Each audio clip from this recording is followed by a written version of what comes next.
Welcome, my friends. Welcome to my world. I'm your host, Kevin Rutherford. It is Monday, January 16th. We are here live. It is a free-for-all. Anything goes today. We have no guests. We have no real theme. It is totally up to you. If you have a question, a comment, a topic, anything at all you want to talk about, phone lines are open. Jump in and join us right now. The number to dial, 855-950-3835. We can talk about trucks, money, fuel mileage, maintenance, tires, taxes, technology, health and fitness on the road, getting started as an owner-operator, finding freight, working with brokers, getting your authority, you name it. We'll talk about it. All you have to do is pick up the phone and join us. Jump in early. I don't really have a lot today, so I'll wait on your calls. 855-950-3835. One of the things I've been looking at, we're finally starting to see some numbers in the industry. We're actually starting to see a lot of things more clearly, things that we've been a little confused about for the last several years, things in the economy. Much of what we were saying, even as much as 5, almost 6 years ago now, are finally starting to come true. So we had the predictions right. We just had the timing wrong. And when I say we, there were a lot of people that were predicting the same things we've been saying for about 5 or 6 years now with the economy. One of the things we're starting to see with that is that more and more economists are agreeing that this is going to be worse than what a lot of us thought. I've been seeing a lot of articles in the last month with that tone that, yes, we're heading for a recession, but the markers all look like it's going to be worse than what they keep telling us. When I say they, in this case, I mean the government. The government still, this week, Joe Biden still goes out and brags about what a great economy we have right now. And we really don't. One of the things we're seeing that's a little different this time is how long this is taking to play out. If we look back historically, if we look back at 08, 09, that happened pretty quick. We had a big stock market crash. We had a couple bounces along the top, and then it happened pretty quick, and mostly real estate in 08 and 09 took a big hit. If we go back prior to that, it was mostly the stock market that took the hit in the recession before that. The problem this time is it looks like everything's going to take a hit. But it's also more confusing because it's taking longer to happen. It's like the economy's been fighting back, trying to stay at the top. The stock market drops, then it climbs, drops, then it climbs. It's been going on for a while now. But overall, 2022 is not a good year for the market, not comparatively. So it's taking longer to kind of shape up, but I think we're getting close. And it just doesn't look good. I don't like to be overly negative about things, but I do like to be prepared for things. We've been saying for a while, get prepared for this one.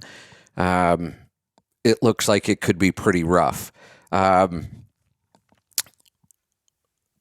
Looking at FTR's forecasting for 2023, trucking has been cooling down quite a bit. Rates are down, volumes are down. We're seeing a lot of companies struggle. We're seeing owner-operators get rid of their trucks. That doesn't look like it's really going to slow down. In fact, it looks like we're going to see probably the worst of this happening in the third quarter of this year. So it looks like we're going to continue this kind of slow decline, and we may see the bottom sometime before the end of this year. then we have to wonder, when do you start climbing back out of that bottom?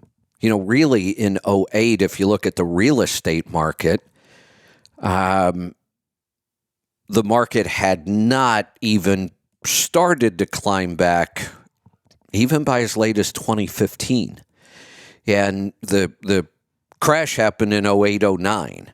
So 5-6 years later even, we weren't seeing prices that had recovered. We bought this property in 2012, 4 years after it happened, and we kind of caught the bottom. I doubt that we would have ever gotten this property any cheaper than we did.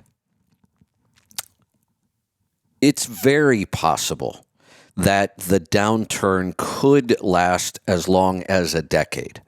That's one of the predictions I'm seeing. That isn't necessarily a bad thing. It's really not.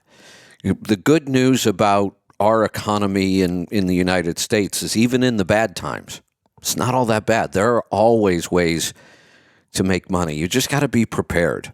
So that's why we pay attention and we try to keep you up to date on that kind of stuff.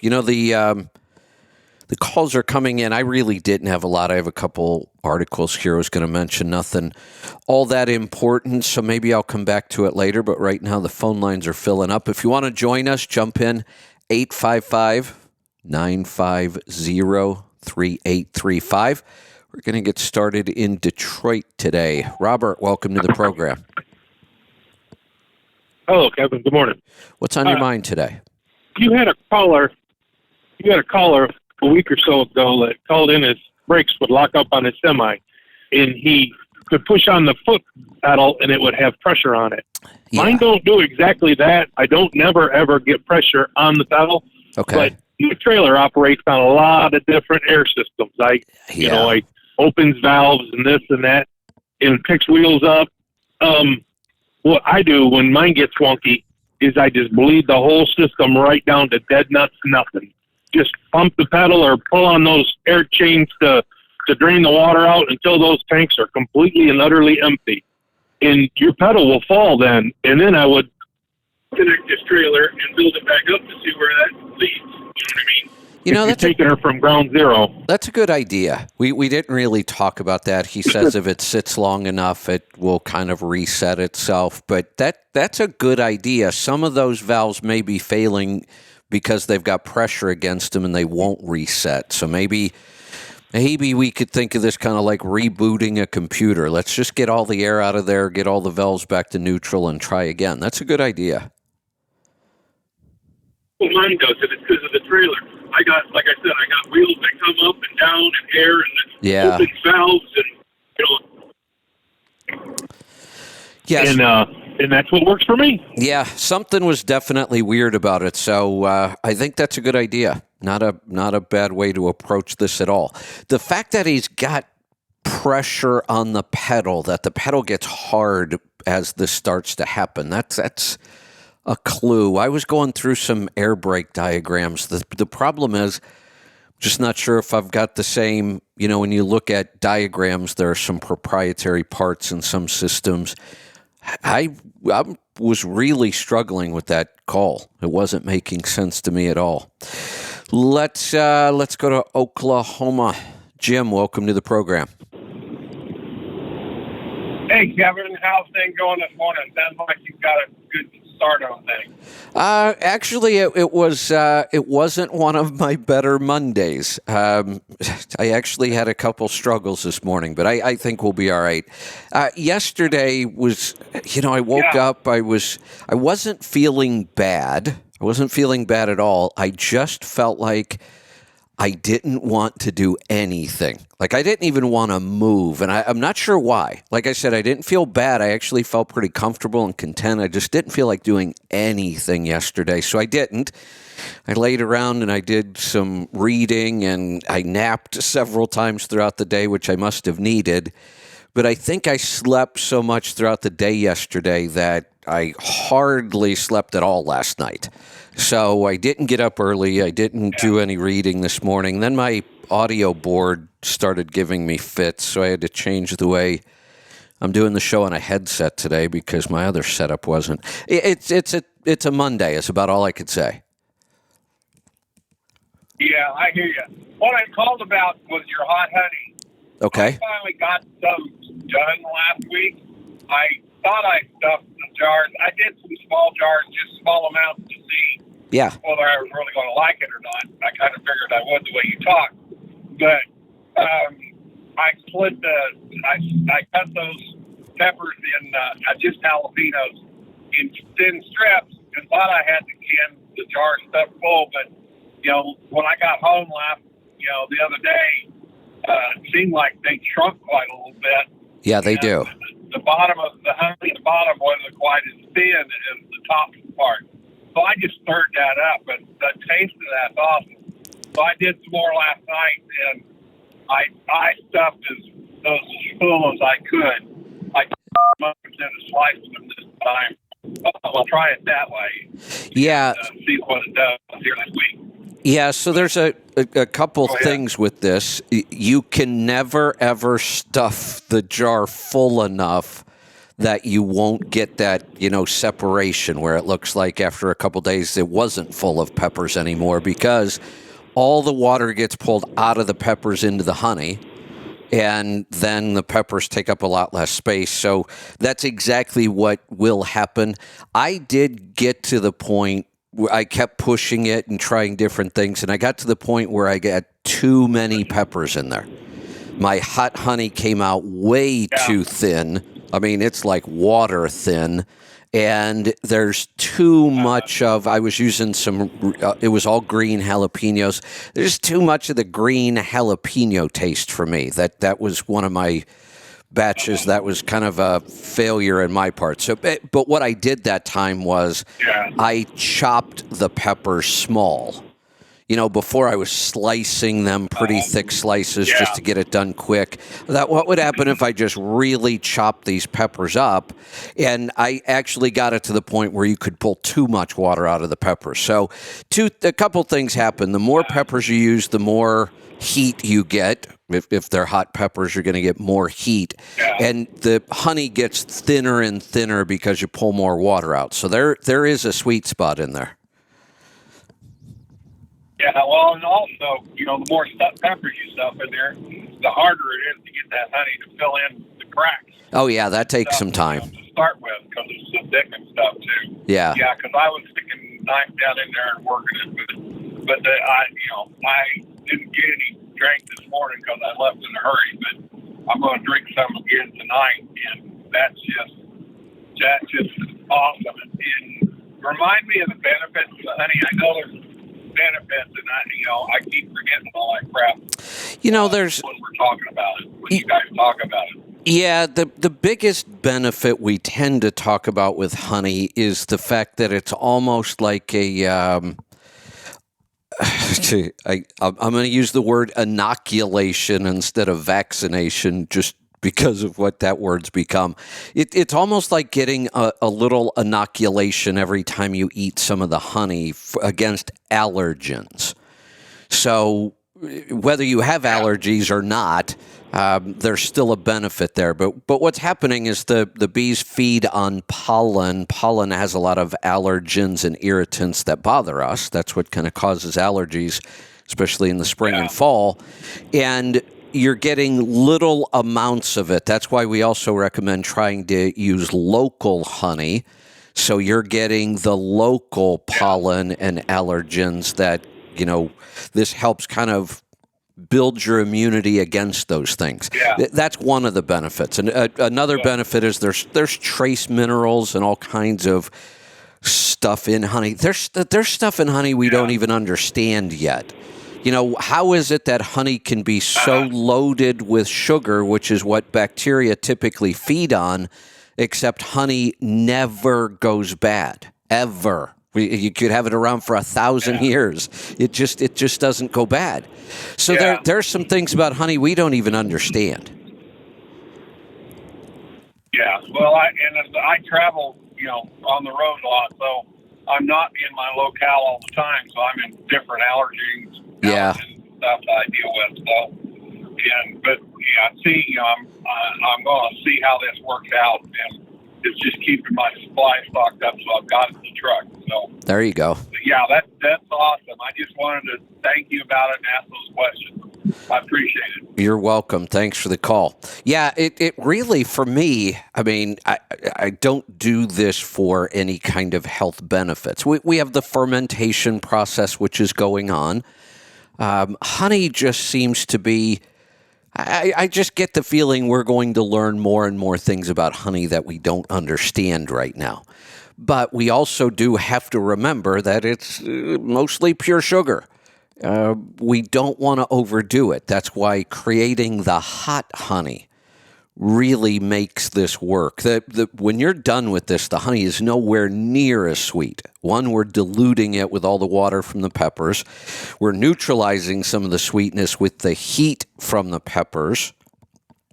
And the fermentation process itself actually consumes the sugar from the honey. So the product you end up with is not nearly as sweet. One of the things I'm looking forward to, we are considering releasing a commercial product, a commercial hot honey. I have a couple ideas. Part of that process is going to be having it, nutritionally tested.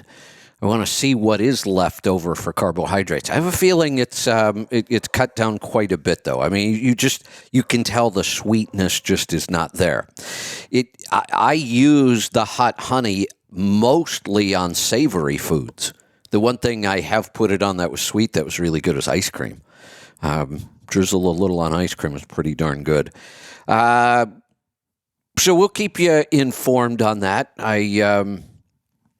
We're working on some different ideas between the hot honey itself and then adding hot honey to other sauces seems to be working out really well. You can take any hot sauce that you like, add a little bit of hot honey to it, and you get a whole unique new flavor.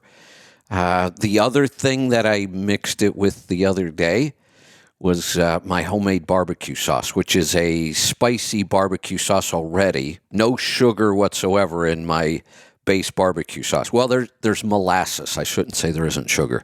There is molasses. You can't make good barbecue sauce without molasses. So, but it's not at all sweet. Shockingly enough, if you look at all the commercial barbecue sauces in the grocery store, even when you see a big name like Famous Dave's or, true, barbecue guys, the first ingredient on almost every barbecue sauce in the grocery store is high fructose corn syrup. That's just disgusting to me. Ugh. I really don't like sweet barbecue sauces. I like spicy, but adding the hot honey to the barbecue sauce recipe I already have, boy, it's really good. It's a really unique flavor, too. All right, I'm making myself hungry. Let's get back to the phone calls. Let's go to Texas. BJ, welcome to the program.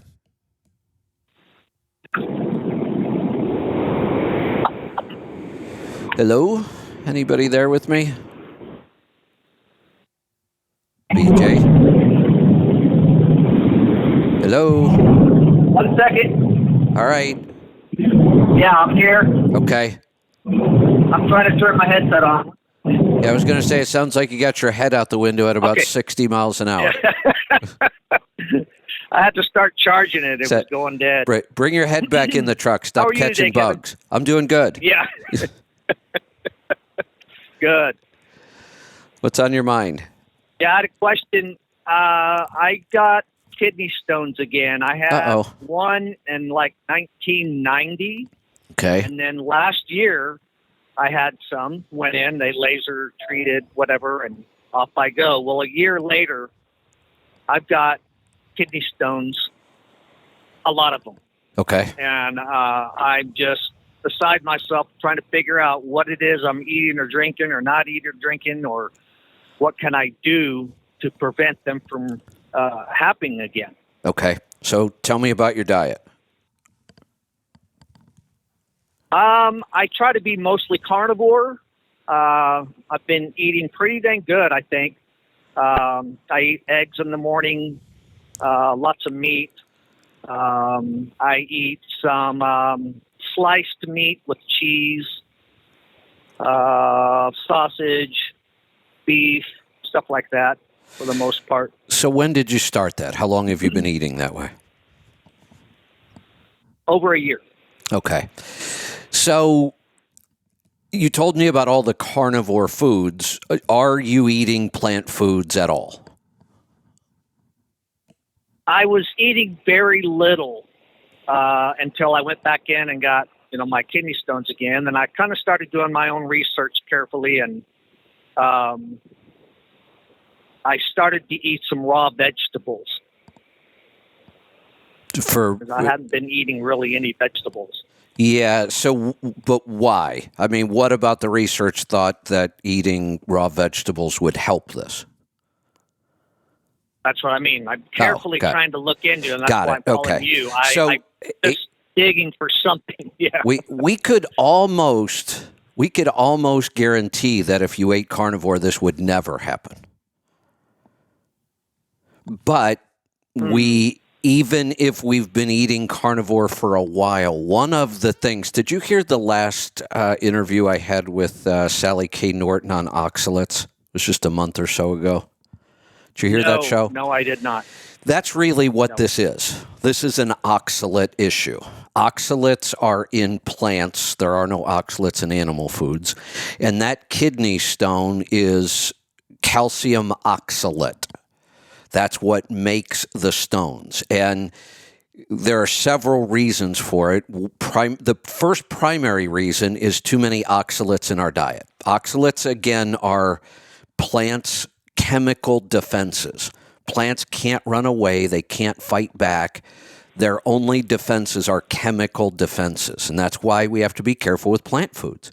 Now, we've been brainwashed our whole life that fruits and vegetables are so healthy. We always talk about them together, which we shouldn't. We should separate them. They're very different when it comes to health. Both of them can be bad for us in certain amounts. Small amounts of them shouldn't hurt us. But the problem is we've been so overloaded with these foods for our life, and a lot of grains are high in oxalates. So when we ate that grain-heavy diet, we've been getting oxalates all our life. One of the things that Sally's research really pointed out was not only will you have these problems when you have a lot of oxalates in your diet currently, you will suffer these problems sometimes for years afterwards. We have that much of an oxalate load in our body that when we stop taking in as many oxalates, might be when we start to see the problems. Our body starts getting rid of the oxalates that are stored in tissues, and they start moving around the body. It's almost like the same thing we talk about with detoxing. When we talk about detoxing, we say you always have to be careful with this. Don't just do these random, aggressive detox protocols, because we see them cause a lot of discomfort. You start, moving toxins around your body. The body tends to store toxins in fat. And once it's in that fat, it's not affecting our health much. I mean, we'd rather not have it there, but we don't feel anything from the toxins that are stored in the fat. The problem comes in when we start to detox and we start moving them around the body. Then we can get some pretty uncomfortable symptoms. Oxalates are the same way, it turns out. We're just now starting to realize this, that we can have more problems with oxalates when we lower our oxalate intake in the beginning. It's almost like a detox effect. So being carnivore is our best defense against this, eating fewer and fewer animal products that have oxalates, but we may have to just work through this as kind of a detox. Now, there are protocols for, dissolving the stones so they aren't as much of a problem. You can add things like apple cider vinegar, citrus, apple, or lemon and lime juices. Those things can actually start to dissolve the stones. We have a supplement that can help with it in a protocol. But that's what it sounds like to me. It sounds like you're actually seeing the problems from oxalates now that you're carnivore and you're kind of detoxing from those oxalates. Okay. Another thing that I was eating, I get those little small cans of like beans. And every once in a while, like every 2-3 days, I'd have a little can of those. And beans are very high in oxalates. What kind of beans? They were, what do you call them? Like baked bean, or that would tend to be the bean in that would tend to be a navy bean. That's typically what you see in like a baked bean kind of recipe. But yeah, that's another source of oxalates. Right, and I did read or see that. Beans are really high in lectins as well, and I believe beans even have phytates. So that there are several classes of these chemical defenses. Oxalates are one class, phytates, lectins. All of these things are chemical components of plants that are designed to stop things from eating that plant. And then when we eat that plant, we consume those and they'll build up. And different people seem to be sensitive to different. I seem to be more sensitive to oxalates than I am to either lectins or phytates. Those two don't seem to cause issues for me. Oxalates really do.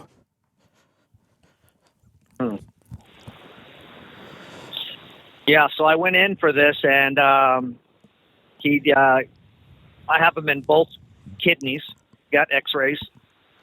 And then I went, home, and then 2 weeks I had, come back for a checkup appointment.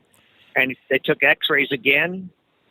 And the doctor comes out kind of laughing. He says, "What have you been doing, standing on your head?" And I said, "What do you mean?" He goes, "Well, your kidney stones, they were down towards the whatever tube that goes between." Yeah. And he said, "And now they're back up in your kidney." I said, "How in the heck is that even possible?" And he said, "I've never seen it in my whole career." This is an old doctor. I was going to say, that's kind of bizarre. X-ray. Yeah, and sure enough, he showed me the x-ray, and it's back up into my kidney. I have no clue. Yeah, that's kind of bizarre.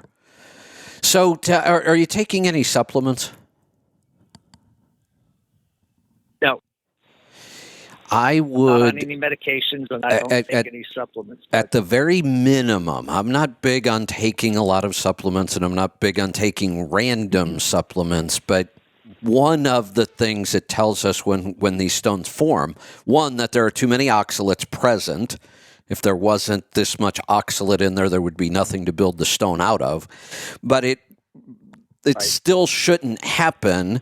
It's usually a mineral deficiency that also leads to this. And the advice they've given forever is the worst. They say, well, you need more calcium and more leafy green. That's actually what's causing this problem.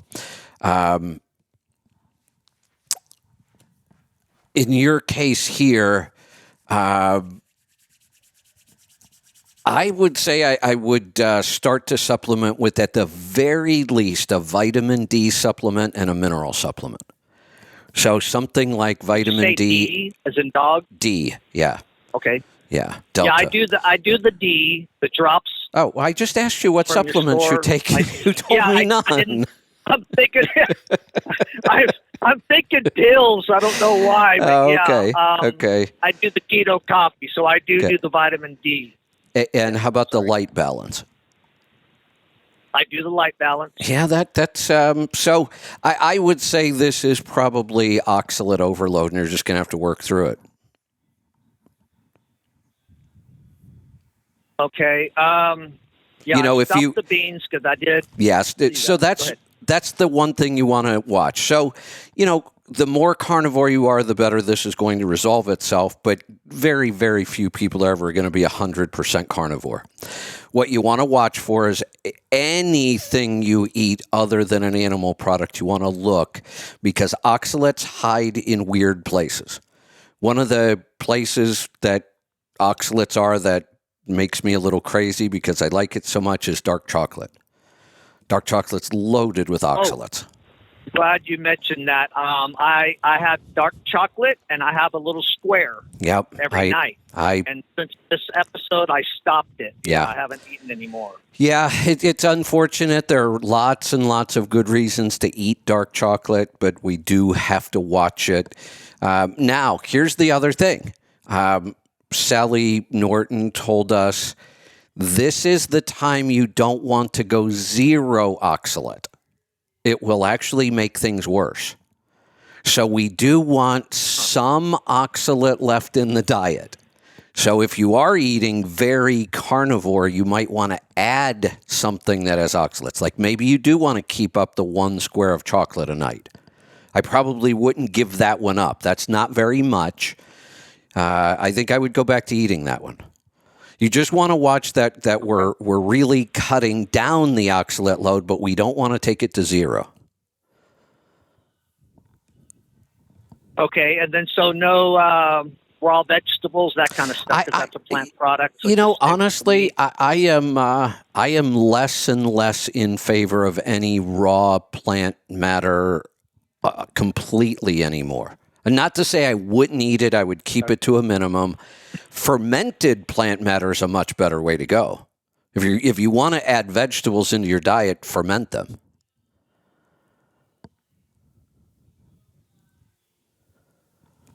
Okay. Or buy fermented. They're so easy to get now. I mean, virtually every grocery store I've been in lately, I can find some fermented food, a Bubby's pickles, some sauerkraut, something. Some stores have all kinds of... I've got the sauerkraut. I cannot find fermented pickles. I go into Walmarts all the time, and I don't know if I'm looking in the right section, but I look for those. Well, they'll be in a refrigerated section. All fermented foods are required to be refrigerated. We don't have to refrigerate them. We know that, but the law says they have to be refrigerated. I thought, I could be wrong, it's been a long time since I've been in a Walmart, but I thought they used to carry Bubby's. That's the biggest brand, the biggest national brand of fermented foods I'm aware of. Bubby's started really with pickles. They do some sauerkraut and a couple other things, but that's usually one of the brands you're going to find. Okay. Typically, if I remember right, in Walmart, I think the fermented foods are in the refrigerated section of the produce department. Yeah, I've gone into that section because they have some other stuff, kombucha and stuff like that in that kimchi. In that section right there. Kimchi in the grocery store is almost always fermented. Okay, I'll look for that. Another thing that I do that may or may not be contributed to it, but I know that you said that they're crap, is the... what do you call it? The sleep aid to help me sleep. What kind of sleep aid? It's a Walmart brand. I don't really know. I'd have to know what's in it. I mean, get to it right now. Yeah. You could call anything a sleep aid. It could have 35 different supplements in it. Right. Could potentially. I mean, there are always, crossovers, and nothing that I'm aware of that would be used for sleep. Typically, none of those things should make this problem any worse. Yeah, I don't know. For 1 year to have that many stones, I'm like, what in the world's going on? The other thing to be very aware of is staying fully hydrated. Yeah, I drink water, but since this happened, I've been really drinking a lot, and I've been adding apple cider vinegar and lemon juice to it. Perfect. All those things will help. That's what I have. I think you have done all of the right things on your own. I would just keep doing what you're doing. I think you have done enough research on this, and you started to implement these things, and I think you're on the right track. All right. I think it's just going to take some time. Yeah. All right, Kevin. Thanks so much for your help. You're welcome. Thanks for the call. All right, we've got some lines open. If you want to jump in, we had a flurry of calls there. 855-950-3835. Jump in and join us. Anything goes. If you have a question, a comment, a topic, call me up. We'll talk about it. We're going to head off to Minnesota. Andrea, welcome to the program. Hi, Kevin. I am calling because I'm about 28 weeks pregnant. And Congratulations. Thank you. They had done, that's about the time they do the test for gestational diabetes. Okay. And so I failed. I failed the first one. Where I think because you had another caller, I think it was a week ago or so. They listened to that show that his wife had also kind of gone the same thing. I did end up doing kind of the full test the next day. Okay. It was kind of interesting. So for the first day, when I went in, they wanted me to go in fasting. So I hadn't eaten anything. And gave me it must have been a lower dose because it did not taste nearly as sweet as the next day. And my number, it was 150, whatever it is. Okay. So it was 10 over. They want you between 70 and 140. Right. So I was 10 over. So not a crazy lot, but enough that they're like, hey, we want you to come in and do the full test. Great. So the next day I went in, also again fasting. The reading, so then they take your blood sugar before and fasting. I was 88, so beautiful number, yes. Totally, perfect. Then they gave me that crazy sugary. Oh my gosh, it was awful. Yes.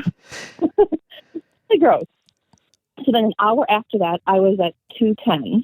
Okay. And they want you between 120 and 80. Right. So I was definitely 30 points or whatever it is over. 2 hours after, I was at 192. Okay. And they want me the highest at 155. So again, high, those two. The third hour after, though, I was at 104, and 140 is what they want me. They want me under 140. So then that was also beautiful. Yes. Good. Quite well under what they were looking for. So, but because I, failed the first two or didn't get under the numbers that they wanted for the first two, they're saying then that I have gestational diabetes, and then we go into this whole whatever else going in. They want to monitor and insulin possibly with jazz. So in all of this, has anybody recommended or prescribed a continuous glucose monitor? No, See, that's insane not to really me. Been brought up. That's just crazy to me. We're worried about blood sugar, and we should be. I'm not saying this isn't a concern, and we should be watching it, but we have this tool to watch it all day long, and it's so simple. It's pretty much non-invasive. There's no downsides to wearing a continuous glucose monitor. I can't believe they're just not doing that. They'll put you through all these crazy tests. Yep. Just stick a damn monitor on you. In 24 hours, we'll know how well your body's responding to this. And then, and your body's going to change. That's the other thing that's going on right now. There are a couple problems with the way they do this now. One of the problems that these guidelines were determined when we had healthy people, when we had metabolically healthy people. So now we're doing these crazy tests expecting these certain numbers. Well, maybe that's all those tests are telling somebody is they're a little bit insulin resistant already. I mean, we know most of the people in the country are somewhat insulin resistant. So that's why you're not getting perfect numbers. But the answer here really is, let's eat really, really low carb, and this won't be an issue. There was a time when we were a little nervous about recommending keto or carnivore or really low carb once somebody was in pregnancy. I don't worry about that anymore. That's been debunked. That this is not dangerous in any sense. We have to believe that women as hunter-gatherers probably many times during pregnancy might have gone days without food, right? I mean, that would just be the natural way of things. We didn't always have food. You just couldn't walk to the refrigerator or the fast food restaurant. And we also know that hunter-gatherers ate a very low-carb diet anyway because there just aren't that many carbs in nature. So we were all cautious about this in the beginning. I remember telling women, look, if you're going to try keto during pregnancy, start it 6 months before you get pregnant and don't switch. Almost every practitioner's dropped that. If we took somebody who was eating the standard American diet when they got pregnant, there's no reason not to put them on a low-carb diet during pregnancy. It improves results every time. So actually, for the last I think it's going on 2 years now, I have been, I wouldn't say totally clean, but definitely much more lean on the carnivore, very little wheat. Sugar is down to mostly it's just dark chocolate. On occasion, even that, I eat less and less of it. Okay. I do still have fruit on occasion, but it's, maybe a handful of blueberries or raspberries, whatever, like once or twice a week. It's not like it's every day even kind of a thing. Right. So yeah, I more would kind of the, I would just not totally carnivore, but close. Yeah, I would stick with that. I think you're doing the right things, having some berries now and then, and the other foods you're eating are just fine. This is way better than the standard American diet. I would get a continuous glucose monitor. Other than that, I think I would just keep doing what you're doing. Let's think about something. I'm not saying we shouldn't be cautious with this and we shouldn't do the testing. We should. But let's think about the results that they're getting all crazy about. You ended up 10 or 20 points too high on one test, maybe 10 points too high on another, 30 points low on another test. Why, if doctors are so concerned about this, why don't they do this kind of testing with all of their patients so we can catch the diabetes a whole lot earlier? They got patients running around with their blood sugar in the 400s and 500s. And we act like, just take a new drug and we'll manage it. We'll keep it under control. Under control my ass. They're going from 500 to 50. It's totally out of control, and you guys act like it's no big deal. But now all of a sudden, we have a couple high numbers in somebody who's pregnant, and you want to run around doing all kinds of crazy stuff. Why? Where's the danger here? We're not talking about runaway numbers. You don't have crazy high blood sugar numbers in any of these tests. So here's the other thing to think about. If it took this giant load of glucose to get you 10 points over a number they don't think you should be over, well, so what? You never consume that much glucose. Right. So why is this a problem? They had to force you into bad numbers. Well, okay, I never eat like that, so why is this a problem? Yeah, and so that's what I'm kind of hoping that, going in, like, it will just, be, it's like life will show that the test is kind of screwy, basically. I don't even, with your numbers, I don't even think we need to prove that the test is kind of screwy. We loaded your body up with glucose and it went slightly over some limits. So what? Yep. The interesting was, so on Thursday night, so Friday night was when I did that whole full 3-hour test. So Thursday night kind of had a whatever, and we ended up, it was just a crazy day. So we ended up actually eating supper quite late and finished probably about 10 p.m. Okay. Had potatoes that night, probably kind of if you will, the quote unquote worst thing that I ate that could contribute to that. So that finished that supper 10 p.m. potatoes. Then the next morning, Friday morning, I go in fasting, 9 a.m. So, about 10 hours later, and my number was beautiful. So my body can obviously see, I was thinking sleeping. That's the worst thing. Overnight sleeping. I was just going to say, in my head, when you're telling me you ate dinner at 10 o'clock, it had some carbohydrates in it. I was expecting a horrible number the next morning. I've watched it myself. No, it's beautiful. This is where they are so stuck in their rigid guidelines that they just don't use any common sense. This is where I keep saying, why don't we just get rid of the damn doctors and nurses? Just put a kiosk there. Let me just walk up and type in my symptoms and let the kiosk spit out a drug. Because that's all the doctors and nurses are doing these days. And I'm not blaming them. That's the system. They have these guidelines. You have to do this. You have to, they're not allowed to think anymore. Yeah. Do you have any idea or any thoughts on? Let me ask you this. Let me ask you this. While you're going through all this and they're doing all these tests and they're doing all these numbers, did anybody ask you about your diet? No, I actually brought it up. And she said, well, yeah, diet is one way that they use, or use to kind of control it. And they wanted me, to meet with a dietitian. Whatever. I said, well, it's like, I quit, but I don't eat a lot of sugar. I don't. And she said, well, I forget what exactly, she had said, but it's kind of like, well, yeah, but still because it's, pregnancy, it's a different, kind of a different category, I guess. So if you heard me, like, we're not saying you have type 2 diabetes or anything. Like, it's gestational diabetes, so it's different. But still kind of like diet is how we manage it, not like that just because we've dumped all this sugar into your body that my body's not used to, that somehow makes it okay or normal. Like, it's not weird that my body's reacting to it because I haven't had that much sugar probably in the last total of, if you add all the last 6 months, I've probably not had that much sugar that I've had now in 24 hours. Exactly.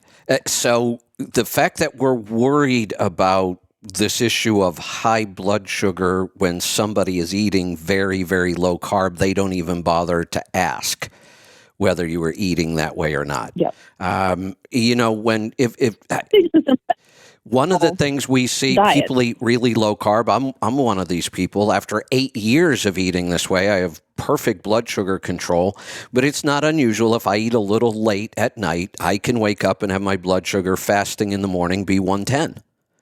And that's typically if that could be pre-diabetes. But if you understand that somebody has been eating low carb forever, you know that it can't be diabetes. This is just a different blood sugar pattern than we're used to seeing because people didn't eat this way. We are eating this way now. And we know. And so you can have, I've had doctors try to claim people who have been eating carnivore and keto and low carb for years, try to tell them they're pre-diabetic because of that fasting glucose number. But that's what we would expect to see. Yep. Right. So as far as like, I'm not sure because actually the test I just did this past Friday, it's like it's still, I'm not sure what exactly they're going to, whatever. So it looked kind of like that berberine is something that you can take. Do you have any ideas, thoughts? Like, is that something? Something in the back of something in the back of my mind says that there may be an issue with berberine and pregnancy.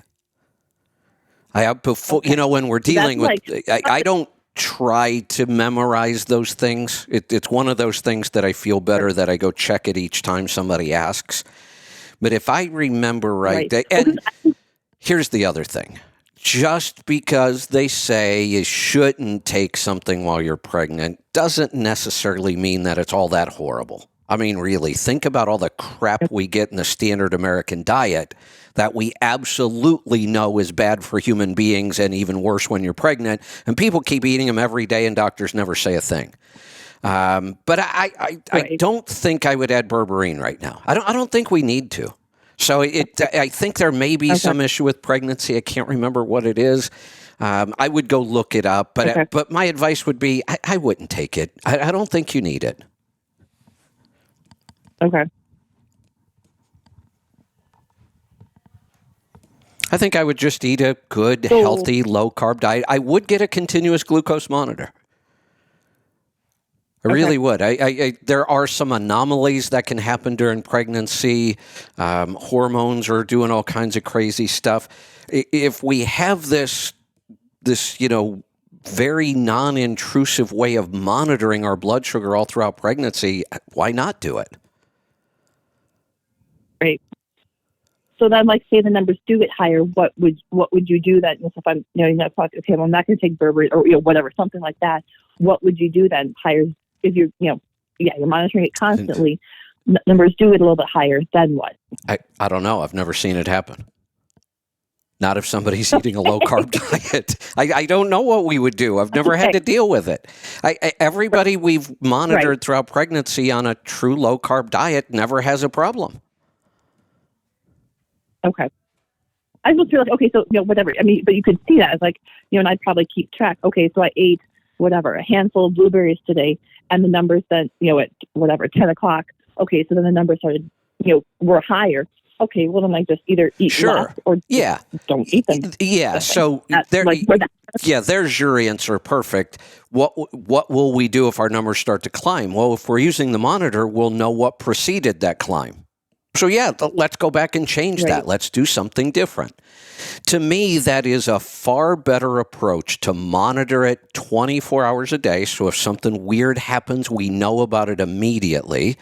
Watch our food intake. That's so much better than, well, let's load you up with all this glucose and send your blood sugar through the roof and then tell you've got, gestational diabetes. And what was their plan?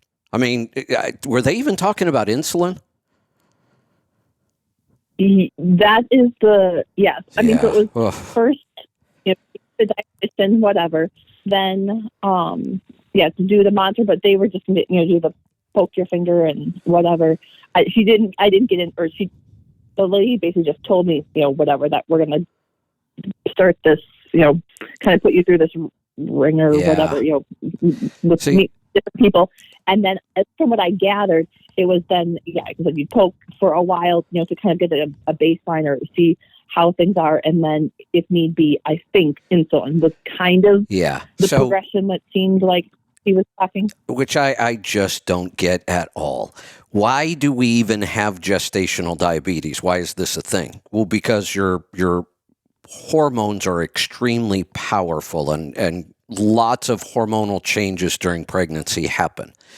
And again, we have to remember that all of these treatments and procedures and tests have all been designed and worked on with people eating the standard American diet. And we have to realize when people eat something dramatically different, keto, carnivore, very low carb, that is dramatically different than the standard American diet. And we have to understand that things are going to happen differently. But their approach is, we have this problem because our hormones are out of whack. One of the reasons your hormones are so out of whack, not you, but the typical woman who's pregnant, is because she's eating the standard American diet. She doesn't have good nutrition. Now we see there's a problem. And what are we going to do? We're going to inject them with one of the most powerful hormones in our body, insulin. Really? You're going to start messing with hormone levels? They're already out of whack, and you think you're smart enough to fix them? I don't think so. Right. I think instead of just letting women eat whatever they feel like they want to eat during pregnancy and then giving them insulin, why don't we coach them to eat the things that won't cause their blood sugar to spike in the first place? Yeah. That would be a smart idea. You would think, but then they can't sell any insulin. Right. And all the other stuff that goes with it. I wish hospitals would start selling ribeye steaks and eggs instead of drugs. Oh, that's cool. Yeah, wouldn't that be wonderful? Speaking of eggs, have you seen what's going on with eggs lately? I mean, I don't know, like around here, so I'm in the central Minnesota, and we have eggs pretty whatever. Even out here, we've got it like $8.50 a dozen. That's I heard insane. In California, 10, 12. That is insane. And those are garbage eggs. Those are the industrial factory farm garbage eggs that they're selling for $8 and $10 a dozen. The interesting thing is the price of my pastured eggs hasn't gone up. Huh, interesting, because we get them from a lady. She, the chickens are, I don't know what they range. whatever. Yeah, they're just yeah, it's about outside. $4. So she has Exactly. Like, I like have what I would actually, it's more expensive. Yeah, I have local people here that'll still sell me true pastured eggs. They're just out running around eating bugs and in the sunshine and doing their thing. I can still buy them for $4 a dozen local. They're $7 or $8 in the grocery store, and all of a sudden the industrial eggs are that much. Here we are again. What are we, some third world country? We now have a shortage of eggs. And the biggest problem is avian flu. And avian flu attacks these big, industrial egg-laying facilities. Most of the people with backyard chickens or, small flocks that are being managed well are not being affected by this. Because they're not in contact with, the stuff, having those big, the trucks and whatever coming in, they go from one farm to the next to the next. Yeah. So they're going to take, delivering feed or whatever. They don't clean them well enough or at all to be able, when they're going from one place to the next, to not take something. Okay, one place has it. Well, then you've gone to 3 other places. So next thing you know, everybody has it. Whereas, my lady down the street or, down the gravel road, she doesn't have, they're just driving, out. herself or her husband. Yep, they're out in the sunshine and the fresh air, and they're eating their natural diet. And then look at what we've done to the industrial chickens. They are sick and obese. I mean, that's the only way to describe an industrial chicken. They are sick and obese. They can barely walk. By the time most of them are ready to harvest, I don't think they can walk anymore. They're so heavy and big. I've seen people, you've probably seen this on the internet. You see when they first realize, how a pastured egg, you crack it open and it's deep, dark orange and the yolk stands up nice and tall. And then they'll compare it to an industrial egg. Total difference. I mean, you can see it. Go buy. They say, "Oh, what's wrong with that?" Yeah. Go buy a chicken from Costco or wherever. Take the wrapper off it and set it there on the counter. Now go buy a true heritage breed pastured chicken and unwrap it and set it on the counter. It looks anemic. It looks like it's the sick one, but that's the healthy bird. So it's no wonder we raise these birds in horrible conditions, but what have we done to the genetics of those birds after all these years of basically force feeding them? They have no movement. All the things we've done, we keep crossbreeding them to get bigger and bigger breasts. Now we have Dolly Parton chickens. It's no wonder this happens. And we just keep doubling down on stupidity when we just need to go back to the way we used to do things. This just isn't that complicated.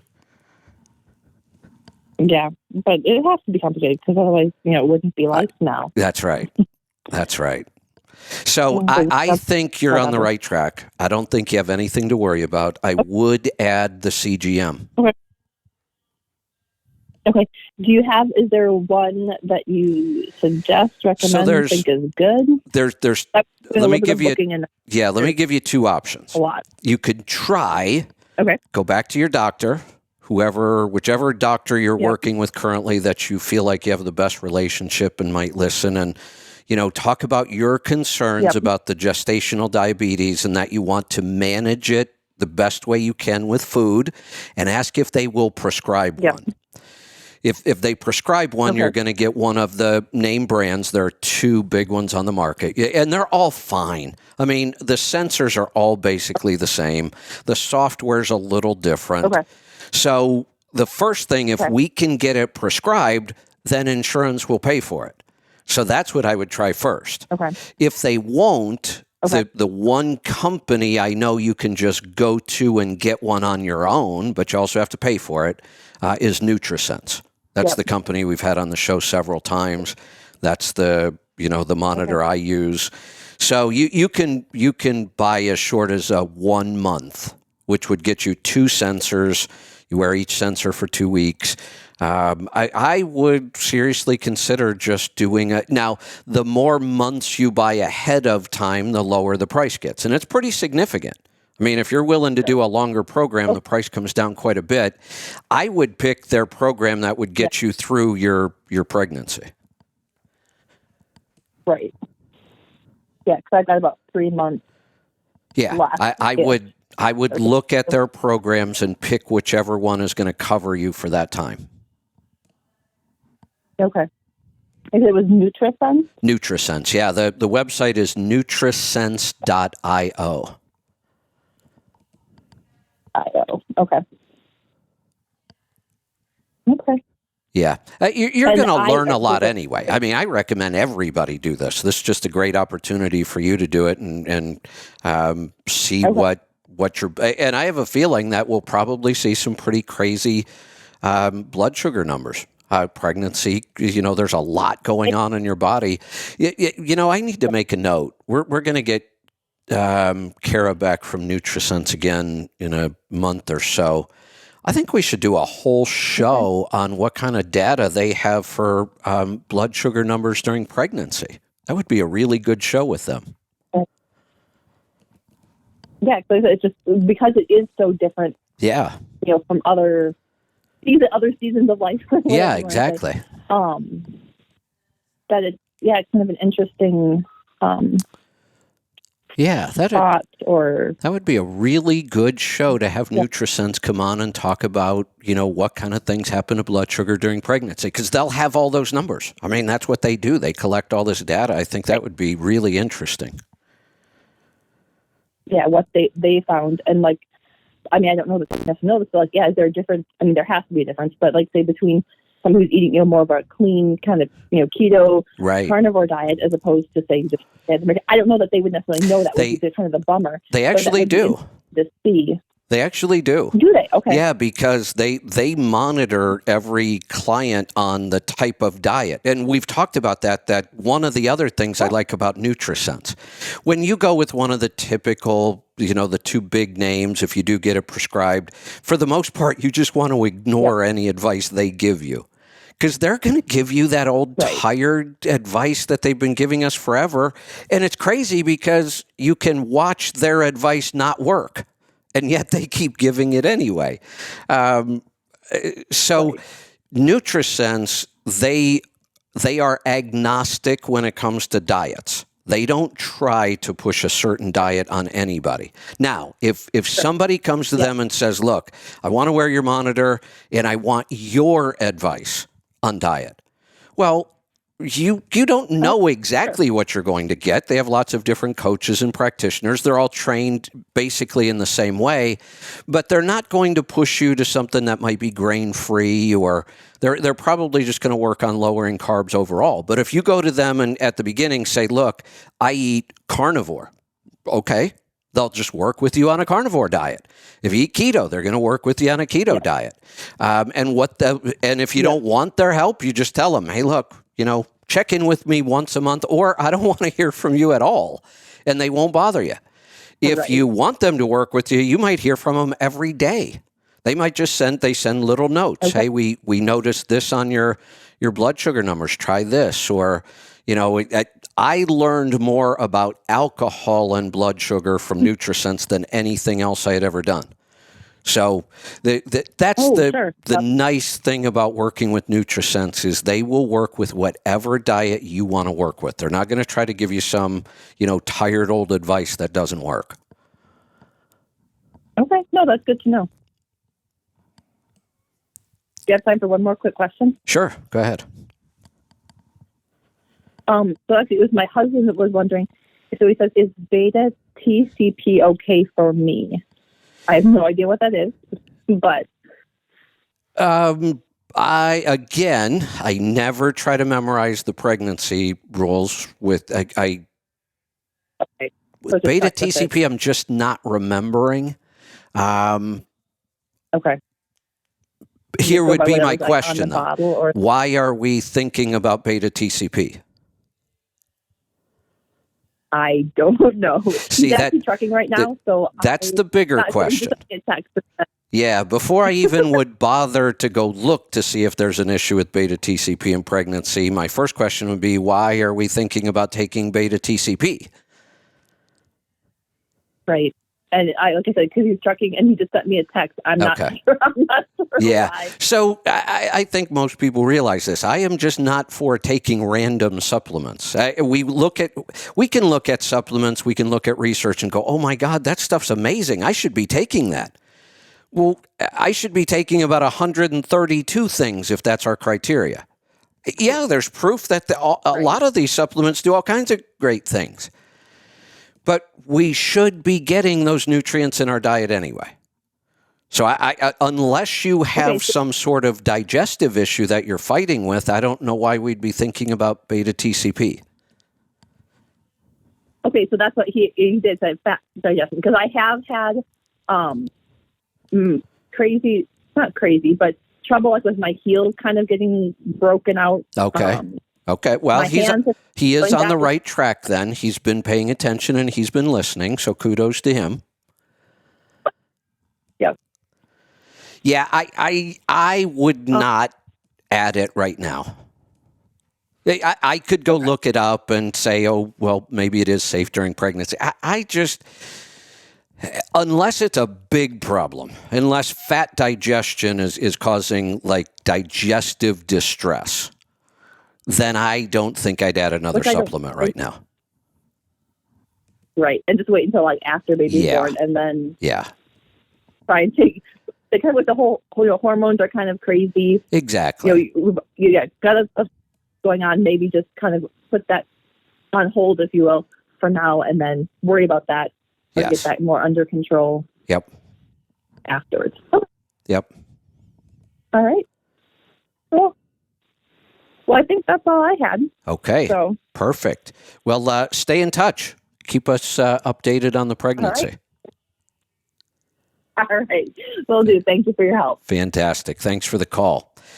Let's see. Looks like we've got a call coming in, and that's the only one on the board right now. You guys may give me an easy Monday. We'll see. Phone lines are open. I'm going to wait for this call to be screened.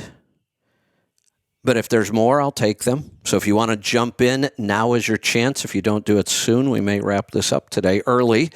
855-950-3835 is the number to join us. It is a free-for-all. Anything goes. If you have a question, a comment, a topic, anything at all, I have got a lot of topics that I've kind of been collecting. I think I should do a Kevin's commentary this week. I got away from it for the last couple of weeks, the holidays, and now we're trying to get caught up from the holidays. But I think I'm going to take some of those topics and do a commentary on them. Some things about the vaccine that are breaking. Some political stuff I don't want to spend a lot of time with on the live show. Oh boy. Phone lines just exploded. So I will take those topics, and I'll record a commentary sometime this week. Let's get to California for this call. Dave, welcome to the program. Hey, Kevin. I've been shut down since September. Due to, I'm a California resident, and due to AB5 and also the slowing in the trucking business. Ooh, so I just parked my truck. So I just parked my truck in Central California, and I'm just RVing right now. And I'm wondering, and I plan to move out of state so I can go back to work.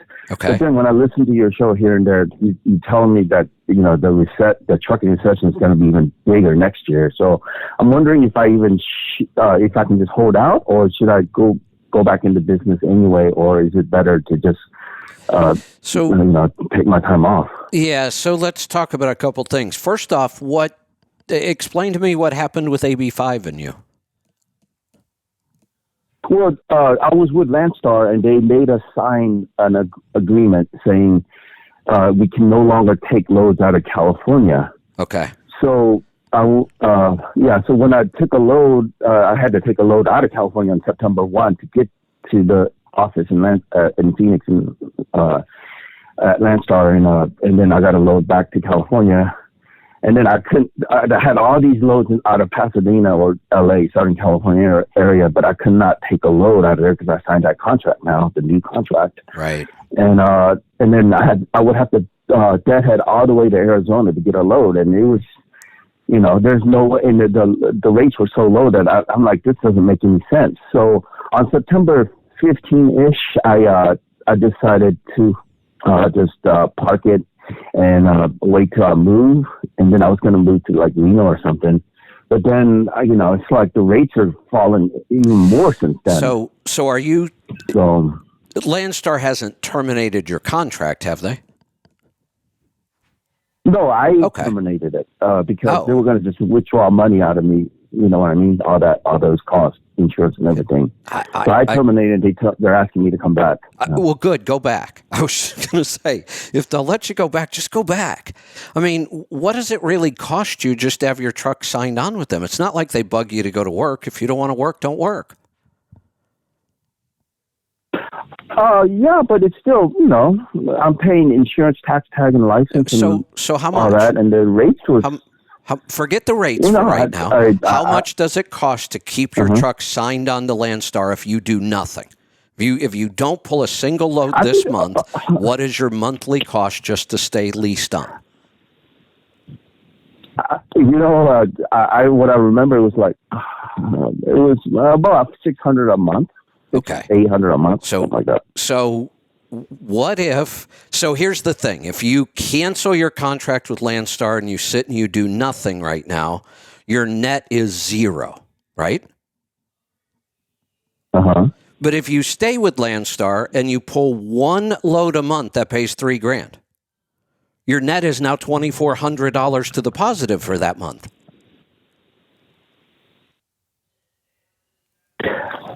Yeah, if I'm profitable. Well, how can you not be profitable? Now, don't tell me the rates are so low that you can't be profitable.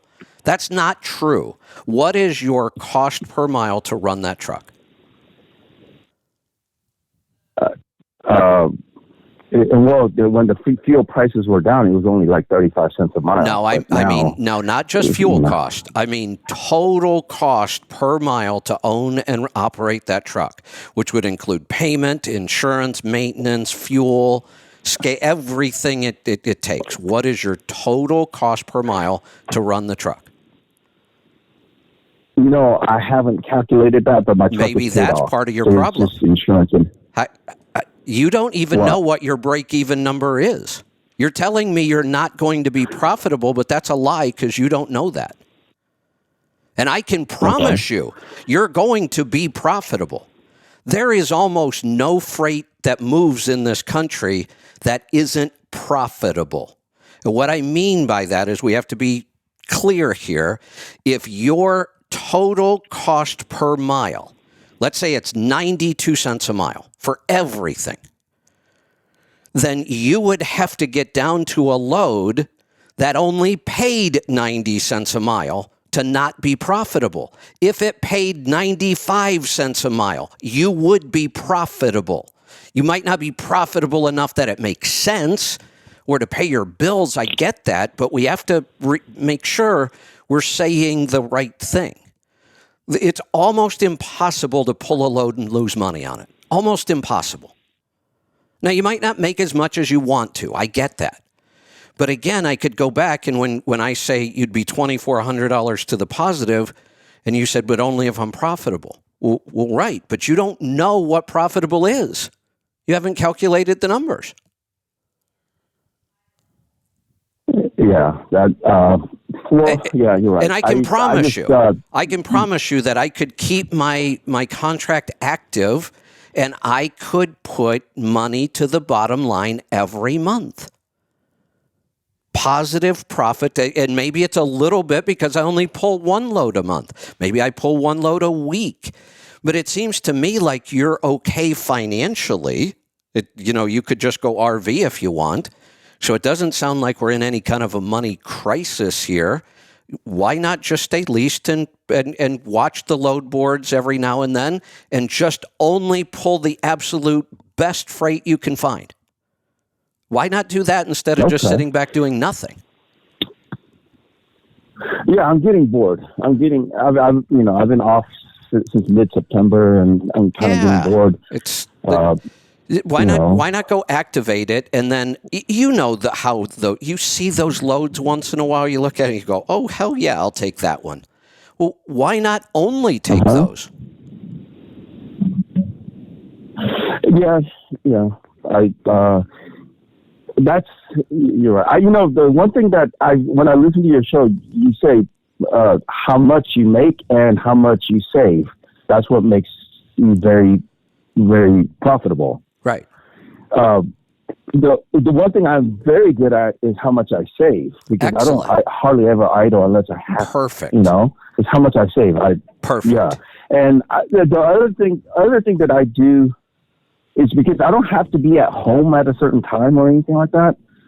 So and you say against it, like, don't chase freight. Right. But I've been chasing freight, but it's for me because. Well, wait a minute. I'm not in a rush to get home. I just realized you said that wrong. I didn't catch that for a second. I have never ever made the statement "don't chase freight." I've never ever said that. What I say is don't chase the rate.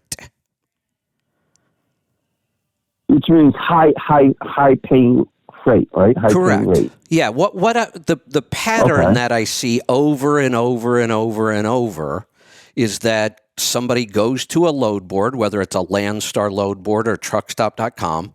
They put in their search where they want to go, and then they sort it by the rate. And they only look at the loads that are paying the highest rate. Now, that seems logical. Of course we want to get paid more. Why wouldn't we do that? Because here's what it leads to. So I go on the board today. I sort. I choose the highest rate. I pull this load. Then I go back to the load boards 3 days from now, and I sort again, and I choose the highest rate.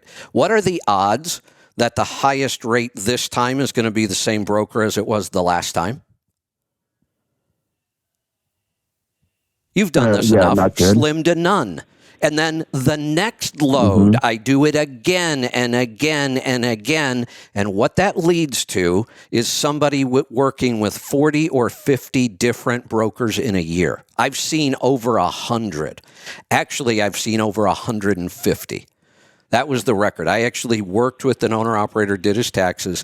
He had pulled loads for more than 150 different brokers in 1 year. That's what I mean by chasing the rate. Don't chase the rate. Go find good brokers and build relationships with them. In the Landstar model, find good agents and build relationships with them, and pull the freight that will never make it to the board, because you're going to get it before the broker ever even thinks about posting it, or the agent, because he knows he's got his carriers that will take care of him. And that's who gets all of his best freight. That's just how the system works. Oh, okay. And the one thing about that, what you're saying is, like Landstar agent, they have, some agents have direct freight. And then there's other agents, most of them. No, don't tell me most of them are double brokering stuff. No. Well, most of that's on the board are just working off the load board. What did I just tell you? We don't want the stuff that's on the board. That's my point. Okay. That's the whole point to this. Okay. We want to get off the board. We want to use the board to get off the board. You're right. The freight on the board has all those issues. It's the best freight never makes it to that board. Okay. If I'm an agent or a broker, and I've been both, and I come in this morning and I look at my loads that need to be moved today, and I have my best customers that I want to make sure get taken care of, and that's the best freight, the highest paying freight, the freight with the least amount of hassle. That stuff, I am not posting it on the board today. I'm going to get on the phone or on the text message or on email, and I'm going to send these really good loads out to all of my preferred carriers, the people I have a relationship with, and I will move them all. What I can't move by a certain point will get posted up on the board. Okay. And that's what I've been taking. And you know, but here's my problem. I find these agents with direct freight, but it's going one direction, and I've been trying to create a circle, you know, Hey, Atlanta to LA. I've never seen freight that goes in two directions.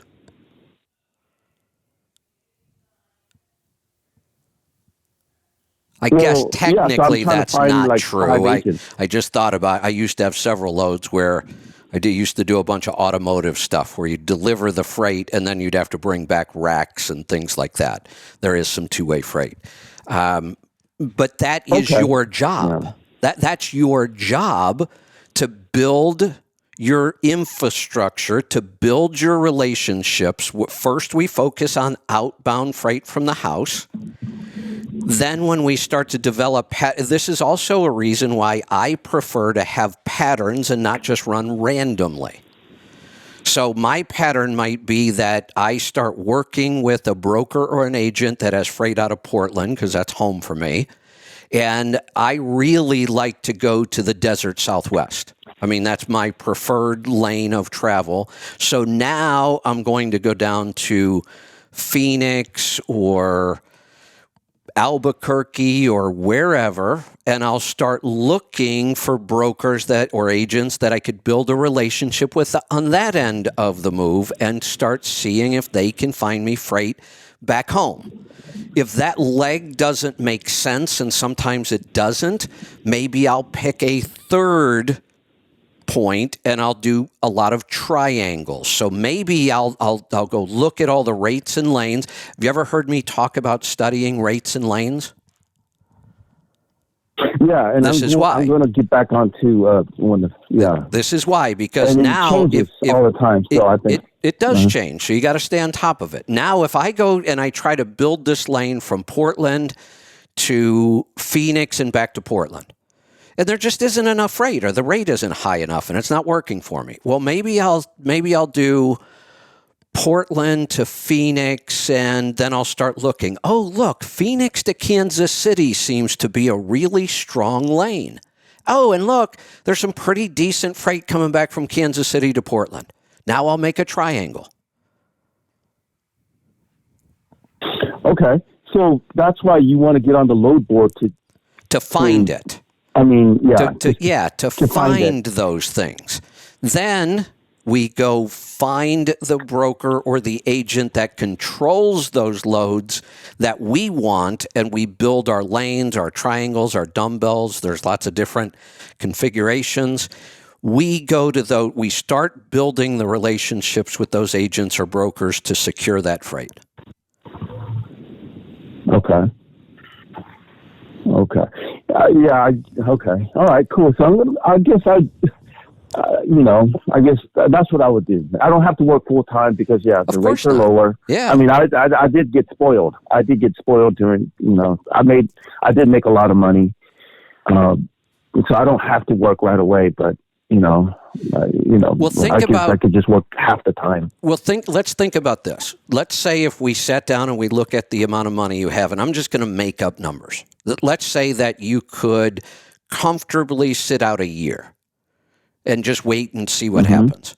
Well, if we work half as much as you used to, instead of not working at all, now that same amount of money would probably last you 2 years. Okay. And what's the downside? And it'll keep me insane as well. Exactly. Yes, exactly. Go crazy. Yeah. What if you just did this? Yeah. What if we made this fun because you could? What if you sat down and created a bucket list of all the cool things around the country that you want to see and haven't got to yet, and all we do is pick loads to get us to those places? Yeah. That's actually why I went to business in the first place. Yeah. You know. So I guess I could go back into it. But yeah, I mean, I would go back and sure. reactivate with Landstar. Okay, great. All right, Kevin. Thanks for your motivation. You're welcome. I'll get back into it. And what's a good? You said study the what website? The load board you recommend? Truck Stop. Okay, truckstop.com. Got it. Hey, you know what's funny about this? Thank you very much, Kevin. You know what's funny about this call and how we just ended it? I gave you two recommendations. I gave you a recommendation to go back to Landstar because it's the right thing to do. I gave you a recommendation to use truckstop.com so you can start to learn the rates and lanes. You know, those are the two companies that really, other than SiriusXM, those are the two companies that dropped me over the whole fiasco. That drops you? Yeah. Yeah, we don't work. We have no contract with Landstar or Truck Stop anymore. They dropped me over the whole. Oh, okay. I see. Yeah. Yeah, well, the thing with Landstar is that as soon as you cancel your contract, they won't let you look at the load board. Well, of course not. So yeah, of course not. Yeah. That's their proprietary load board. So,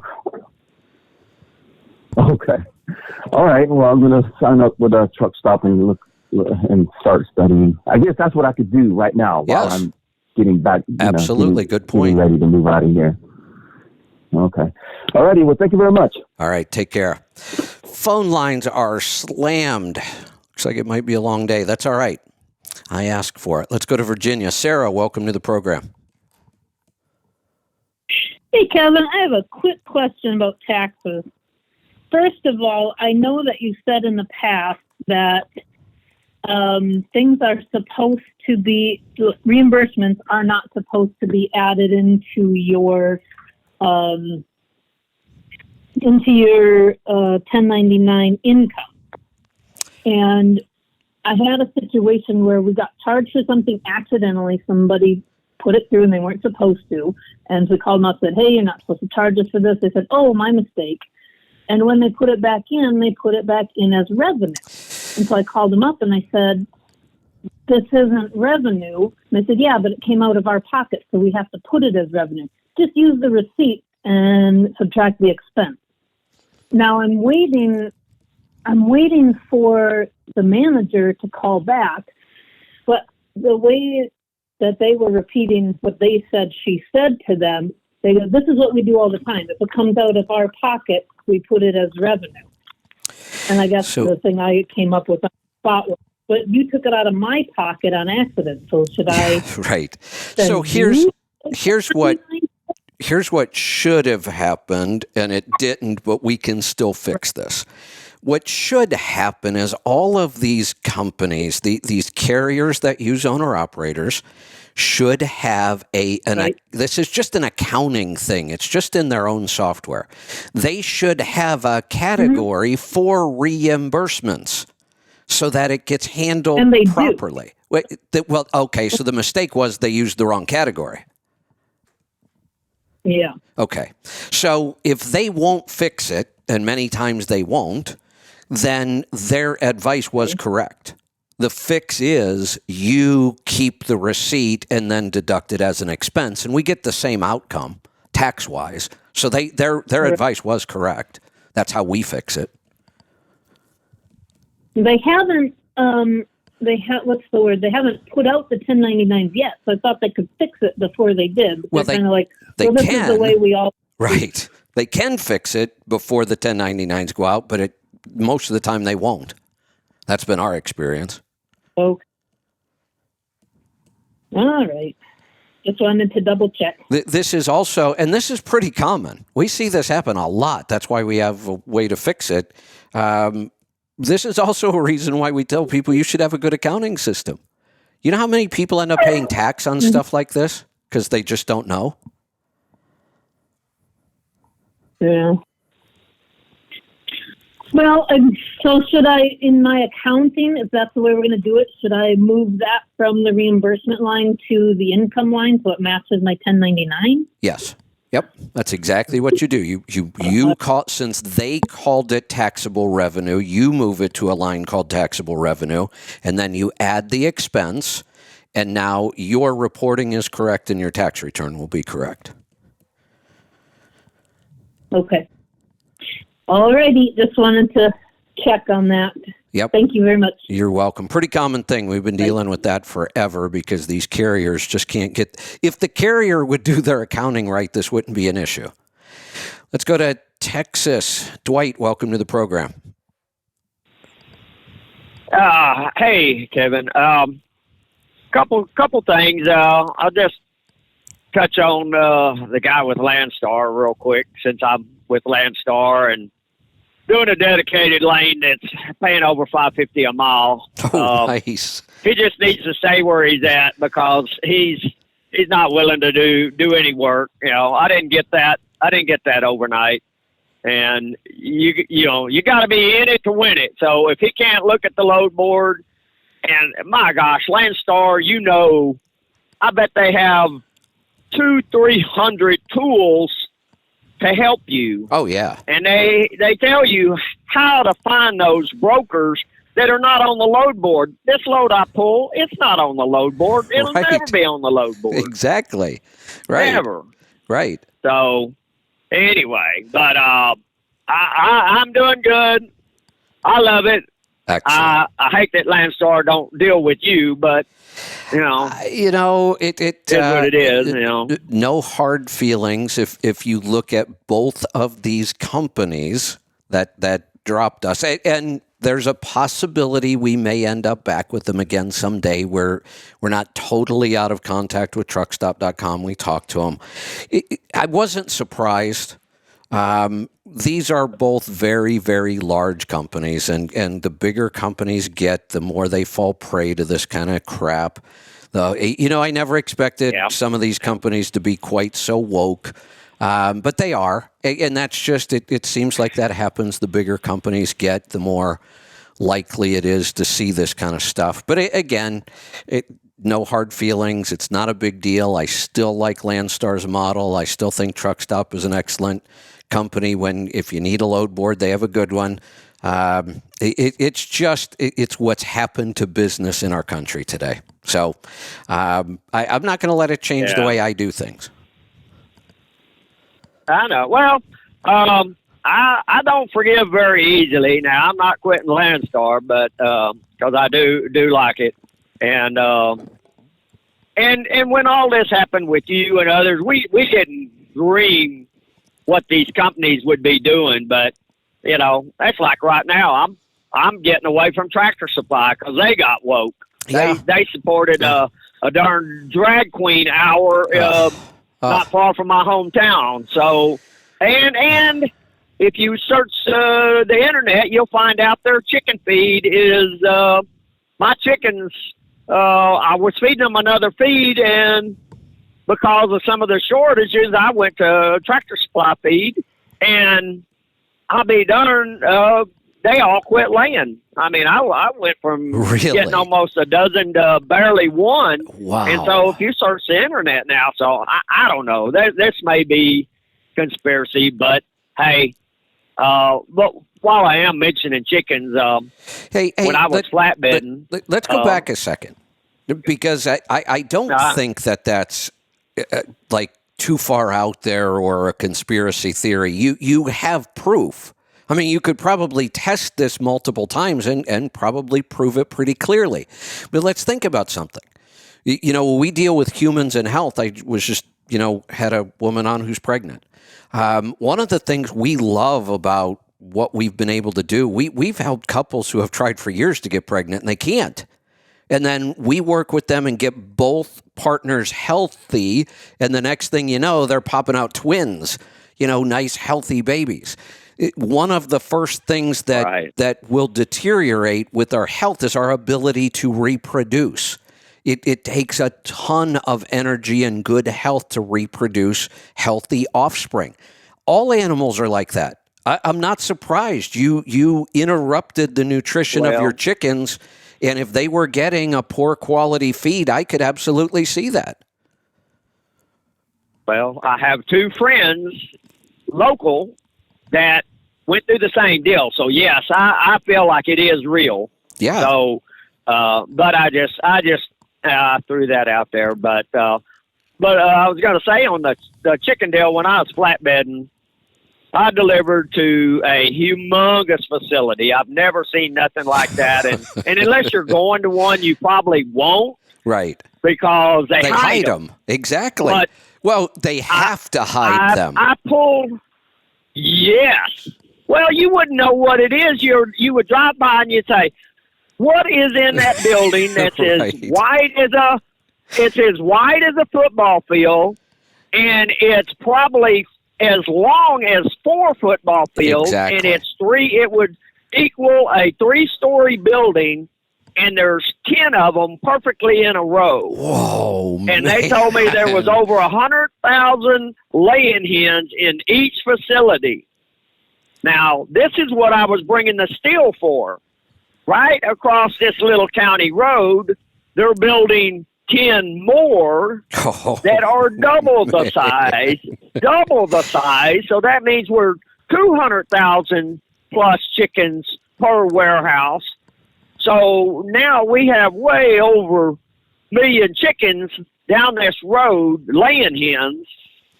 And if one gets sick, boom, they're gone. That's why we have $10 eggs right now in some states.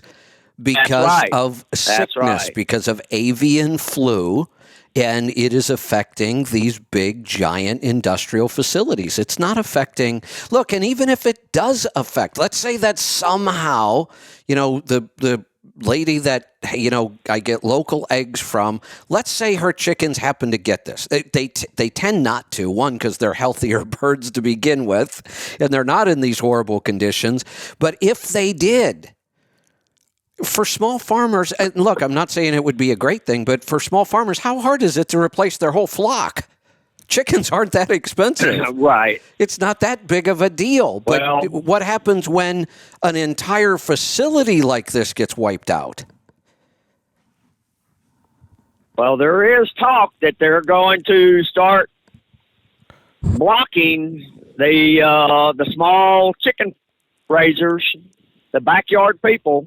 And hey, about this avian flu, I was told that in South America there was a jump and that there was a girl that got avian flu, and they said if this is true and keeps happening, they're saying that they're fixing to just wipe out the chickens. Right. Right. Not necessarily that they're going to get it, but the government's going to say, "Oh, we got to get rid of this."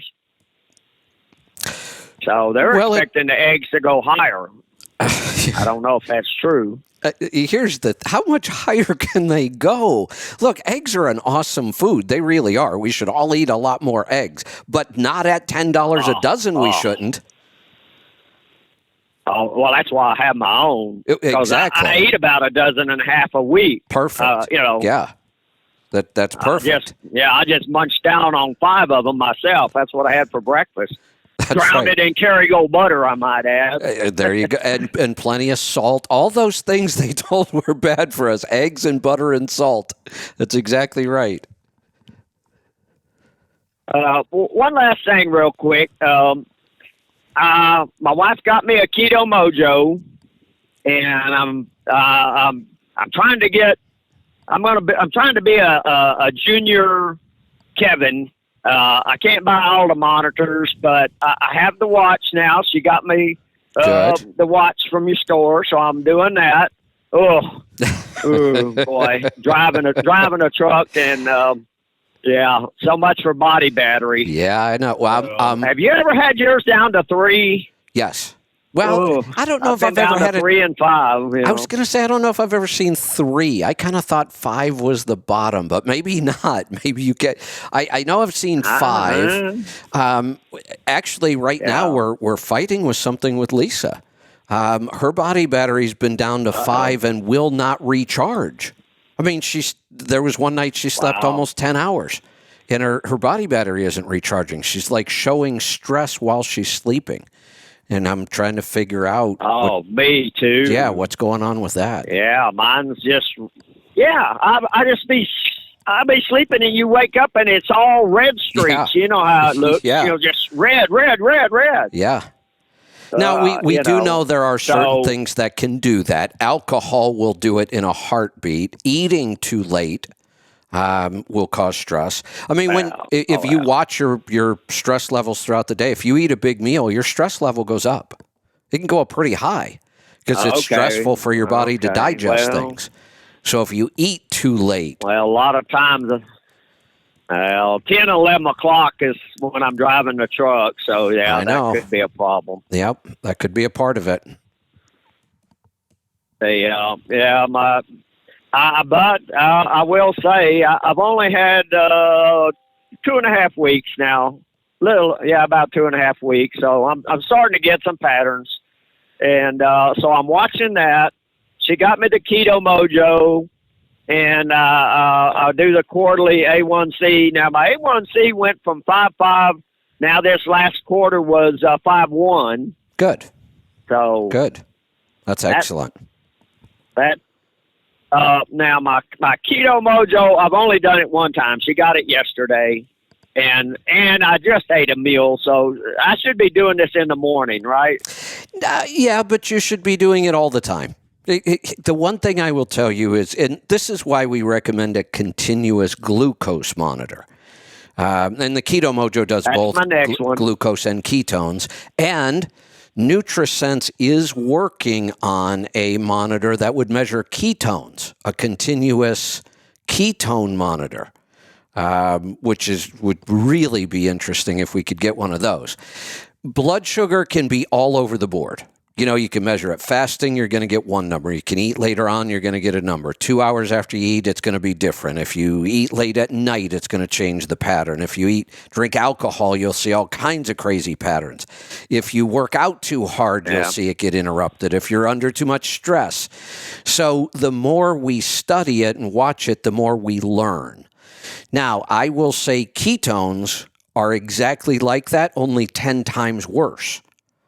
I eventually learned the patterns of glucose, and I know them pretty well. I can tell you how almost everything affects glucose now.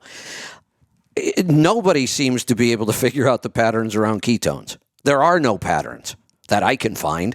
It almost seems random. The only true pattern that I can prove over and over and over is when you take Brain Octane from our store. When you take Brain Octane, your ketones go up. That's hands down across the board, happens every time. But that's about the only clear pattern I can find with ketones. Well, I don't have a pattern yet, but my glucose was 127. That's not horrible, but not good. That was fasting in the morning? On the No. I just ate a meal, but I was leaving on Dwight, this run. Dwight, let me correct something. You made a statement. I checked my blood sugar was 127. I know that's not good.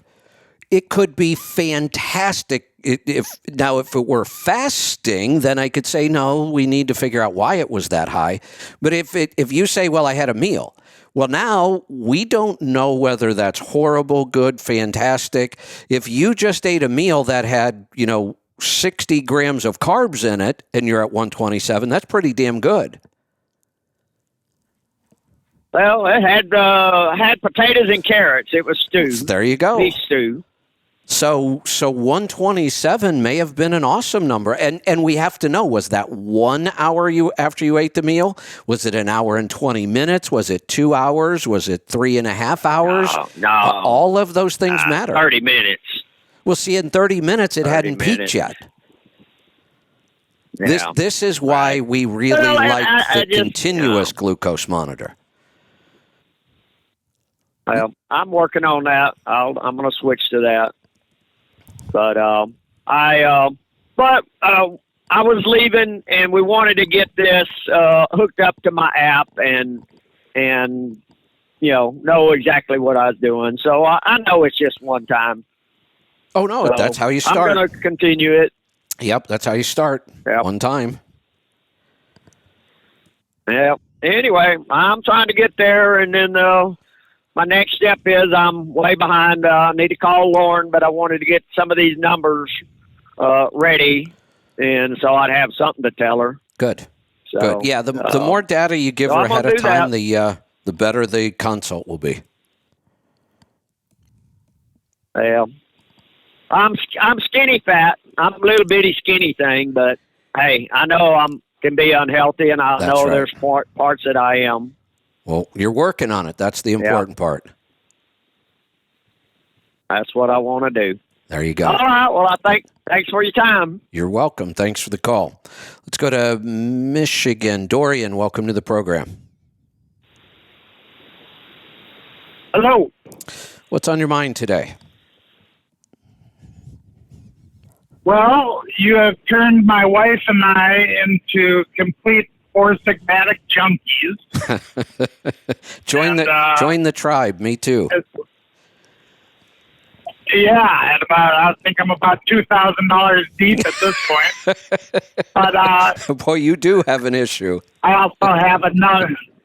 Well, I've got like their whole line for a month in my cupboard. So Good. Invested. But so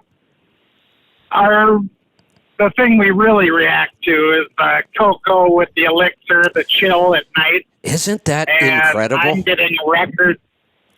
It's incredible. And you feel it. I mean, I feel it down my spine as soon as I start drinking it. We thought it was a placebo for the first month. We're like, no way. But I don't get deep sleep. She doesn't get REM sleep. And now we have records both. Excellent. I'm getting deep. She's getting REM. She forgets to take her squirrel brain medication, which normally she wouldn't even turn on her work computer without taking whatever she made. Yeah. And so she's taking about half as much of her prescription. Excellent. I have noticed, just every metric that we track on our watches and stuff is better. An interesting thing is I'm very sensitive to grain. I've talked to you a few times. I had 82 broken bones from a motorcycle wreck. Oh, I remember. And we cheat, every couple of weeks we cheat and have grain and we enjoy it. But I always know I'm going to feel it for 3 to 4 days and, my hands aren't going to work. Right. So we know that. And my wife's not as sensitive. She's sensitive to the seed oils. Okay. And she gets pain from that. Yep. We're not getting that anymore. Last night I had more sandwich buns than I've had in 4 years, and cake that I brought. I jumped out of bed this morning fully expecting to be crippled, and I got nothing. And that's the third time this has happened. There are some. And that's the only thing we've changed. Yeah, there are some weird outcomes that I'm starting to find with these adaptogens. I'm kind of blown away with the results. Now, it's not like this is something new. We've had Four Sigmatic in our store for years. I've talked about the mushroom chocolate. Right. I would occasionally drink one of these cacao drinks, and I usually consumed them because they taste really good. I like them. And I'd look at it and go, oh, yeah, you should get all these benefits. I never really noticed anything major. But now that I have a program where I'm consuming large amounts of these adaptogens daily, and I've been doing it for, maybe 2 months now, some of the results are just incredible. The one that I agree. I'm not sure if it's the adaptogens or the new device that I'm using that I don't really want to talk about yet. I think it's the adaptogens because I'm not using the device all that often. I haven't really got into the habit of it yet. I've tested it where I've done it, a week straight, but but the adaptogens I've been doing consistently for over 2 months now. So a typical pattern, if I were to watch my instant stress level on the Garmin watch, I might have a really nice night where my stress level was nice and low all night long. Then I get up, I start doing my reading, so my stress level goes up just a little bit. Then I would get on the air, and my stress level could be all over the place. When I'm on the air, it might be low, it might be crazy high. That was a pretty common pattern. It would just be very erratic while I was on the air. Now, all of a sudden, and we're almost on 2 weeks of this being consistent, my stress level stays extremely low all day long.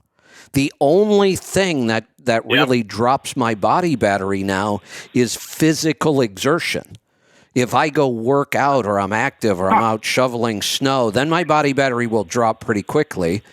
And we can go build that physical resilience, but the adaptogens have made it so that everyday stuff that used to be stressful doesn't register stress anymore. Exactly. And my body battery, that's been my issue forever. And it's usually gone by the time I get to my truck with an hour commute. And it's never, I've had at least 15 record high body batteries in the last month or so. We started right when you did the sleep thing. So we've been on probably about 2 months too. Okay. But my stress, I've got body battery at 4 in the afternoon when I only started with 50. And before I could start with, I think 30 would have been my high. Yeah. And it, like I said, it'd be gone in the first hour. Just gone. Right. Yeah. So what? Actually, my question is. Oh, sorry. No, I was just going to say it's pretty incredible. I'm blown away by the results I'm getting from the adaptogens. I never expected results like this. One thing I'm noticing is it seems to be one of the supplements that your diet plays with. Because in my tribe, we're so blown away. We're buying this for people and like, you gotta try this. And I've noticed with my mother and a friend of mine who eats pretty much standard, a little better than standard maybe, they don't feel it at all. But the two people that eat pretty good, not like us, but I mean, our biggest expense is food. I mean, we're just saying nothing about it. They feel it, and they're like, "Oh, I'm on board. I'm ordering it right now." But people that aren't clean, they don't feel it like we do, and that's really the only thing I've found that isn't like that is the yogurt. Seems like everybody feels the yogurt. Yeah, no matter what your diet is. That's Everybody an interesting point. Yeah, I think you're right. And I've talked about this. You hear me all the time. People will call and say, "Oh, I heard you talk about this supplement and it does this and this and this, and I want to take it." And you'll hear me say, "Well, tell me about your diet." And if it's the standard American diet, I'll just tell them, "Don't bother. Don't bother. You're not going to get the results you hear me talk about. It's not going to work." I was anti-supplement for decades. I used to say, don't waste your money on this stuff. I've tested it. Nothing seems to do anything. I've tried all these things with all these crazy claims and testimonials. I don't see any results. So I was really anti-supplement for a long time. Once I learned that, first off, you have to use the right supplement. It has to be the right formulation, the right quality. You have to be using it for the right reasons.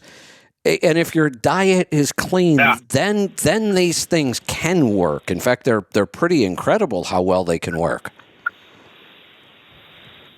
Yeah, it's silly. And with how well some of them work has sold me on taking the ones that I have no idea if they work, like the gut health lines and the balance.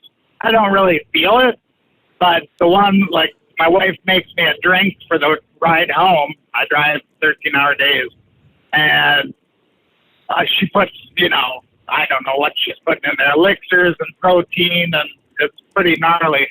But it's like go-go juice. I mean, I feel that one. And I was also wondering, I kind of told my mom, well, quit taking it. I'll take it back. Like, we drink this stuff, we drink it. And then I was thinking, even though she's not feeling it, it's probably still good for her, the reishi and stuff, because it's a big dose. It's like 2,000 units. Yeah, there's a lot. What do you think about that, even if she's not feeling it? I'm a little torn. Here's why. I mean, it seems logical that if this stuff is good for us, that we should take it anyway. But then I start to think, well, wait a minute. If we're not feeling anything, if we can't measure something, maybe you don't feel it, but maybe we can measure, and over time we see your blood pressure go down, or we give somebody berberine. They're not necessarily going to feel it, but, in 2 weeks we can measure their blood sugar and see that there's an impact. If I can, God, I hate to think about people spending all these monies. These products are expensive. They're not cheap. I understand that. They're expensive for a reason. It's the good stuff. This isn't the stuff you see advertised on national TV that all their money went to advertising. These companies don't advertise. All their money goes to the product. So I don't know. I have a hard time saying, well, it's good for you. Take it anyway. I mean, if we can't document some kind of results somewhere, I don't know that I want anybody spending that money. Yeah, and I've done that ever since I started listening to you years ago. And if I don't feel it or I can't measure it, I mean, I even did the damn 4 ounces of olive oil a day, drinking it out of a bottle, and I felt it. It was good, but I couldn't. That was just disgusting. Yeah. That's like country thing where you just, a liter a week of olive oil. I know. So I'll try anything, but if I can't, I'm the same way. If I can't feel it, like Cardio Miracle, I'm done. I'm just sold. Yogurt sold. The adaptogens pretty much sold. We've literally spent 2 months waiting for the placebo effect to wear off. I know. And it's not. I can promise you the adaptogens are real. I have documented so much of this, and I am blown away by some of it. And here's and they seem long lasting too. Here's what I'm wondering. I always measure everything against our hunter gatherer selves. You can't really depend on the research. It's all over the board. So, I always go back and say, well, how does this relate to ourselves as hunter-gatherers? And I'm trying to figure out if these adaptogens are this powerful. I mean, yesterday I talked about the fact that I just didn't want to do anything yesterday. I had just gotten to this point where I just didn't want to do anything. Like, I was totally happy just laying on the couch, not reading, not watching TV, not doing anything. I just kind of laid there and zoned out. But what I realized was that it's been a long, long time since I could just lay still like that and be 100% comfortable. I was just so, my mood was right. I didn't feel at all restless. I wasn't, rolling around and trying to get comfortable. I mean, I hit the couch, didn't budge. And I was just happy and comfortable just laying there. And I did it almost all day. And I thought, I've never been able to just relax like this in years. Yeah. No, it's a miracle. You got to figure, too, even if they weren't actively eating the adaptogens, it's all over in nature. And if you're not washing your hands and you're putting your fresh spear on the ground on top of a bed of mushrooms, and they're not getting it anyway. That's kind of what I was getting to. I'm glad you brought me back to my point. I got off track there. Where were we getting all these adaptogens as hunter-gatherers? Because the mushrooms we're using don't grow all over the world. Some of them are actually pretty hard to find. Somewhere as hunter-gatherers, we must have been getting adaptogens. There's another area that confuses me too, along the same lines. When we talk about cannabinoids, we now know, and this is new, we just learned this recently, our body is loaded with cannabinoid receptors. In fact, we have more cannabinoid receptors than any other kind of receptor in our body. Well, why? Yeah. We know our body makes some cannabinoids, but is that the only reason we have these? Or did we interact a lot with hemp? hemp's a natural product and it doesn't get you high, but it has a lot of the other. I just wonder, why are these cannabinoids so powerful, and why do we have so many receptors? Where were we getting the cannabinoids? Right. And I kind of feel the same way about these adaptogens. Why are these things so powerful, and where were we getting them as hunter-gatherers? Well, and Wim Hof has mentioned, I don't know where I saw this, but he good mentioned point. that Yeah. his explanation for that is that probably in our earlier evolution, since we can produce them, maybe we produced a whole lot more. Maybe That's a it was good like point. our mother, endorphin. Yeah. And then as time went on, we stopped producing quite as much, but we held on to the receptors. That's a good point. Maybe something about who our, knows? our current Yeah. lifestyle and diet stops us from producing as much as we used to. He has a saying. I even have a shirt. Go figure. And I've got a shirt that's Yeah, got a me big, too. big pair of lungs on it, and it says "Get high on your own supply," and Yeah. that's what he's talking about. Yep, That exactly. the method of And breathing does produce more cannabinoids in our body. Yeah, and even addiction specialists are starting to rely on breathing techniques for cravings Yeah. and all kinds of stuff. Probably the same thing. Good point. Because if you breathe like it's a workout, you feel it.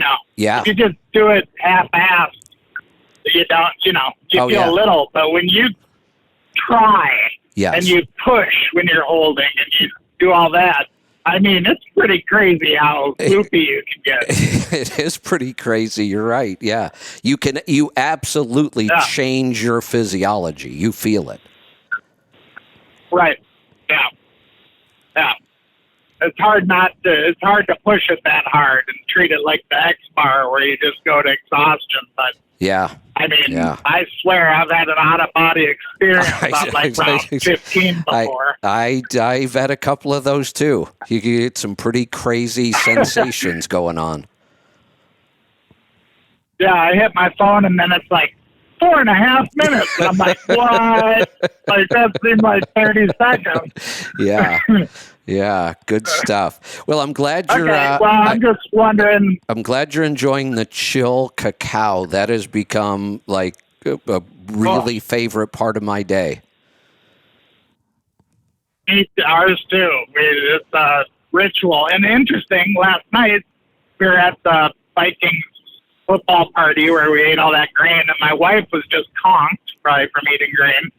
And she skipped her cocoa, and she got 2.5 hours of REM, which we've never seen before. That's we were thrilled at an hour and little. Yeah, that's a good point about the adaptogens. So there are some supplements that we take it and you feel it almost immediately. Cardio Miracle, I kind of feel that within an hour or so of consuming it. I do too. The adaptogens seem to be the opposite. Like I didn't have any noticeable response to just drinking it in the beginning. I mean, it tasted good, and there's no reason not to. My new recipe now, I use some of my hot honey and heavy cream, and oh my God, it's just so damn good. But this seems to be the opposite, that this builds up over time. Then you start to get the results. Then the results start increasing, and you still get the results even if you don't take it. Like I can go 2 or 3 days sometimes without having one of those drinks. I don't like to, but we ran out. I mean, we couldn't even get any more of it. We just got some in. But I still got the results, even though I wasn't taking it every day. Yeah, I'm going to test that out because a lot of the stuff I've read, like with, was it ayahuasca or something, you do cycles. You do it for a couple of weeks, then you take a week off. Right. And so I'm going to try, after her results last night, she woke me up this morning like, what the hell? Because that's just a record-breaking REM. Yeah. Because she gets critically low REM, and I get critically low deep. I mean, a big day for me before this was like 30 minutes of deep sleep. Right. And, 3 hours of REM. And hers is opposite. Yeah.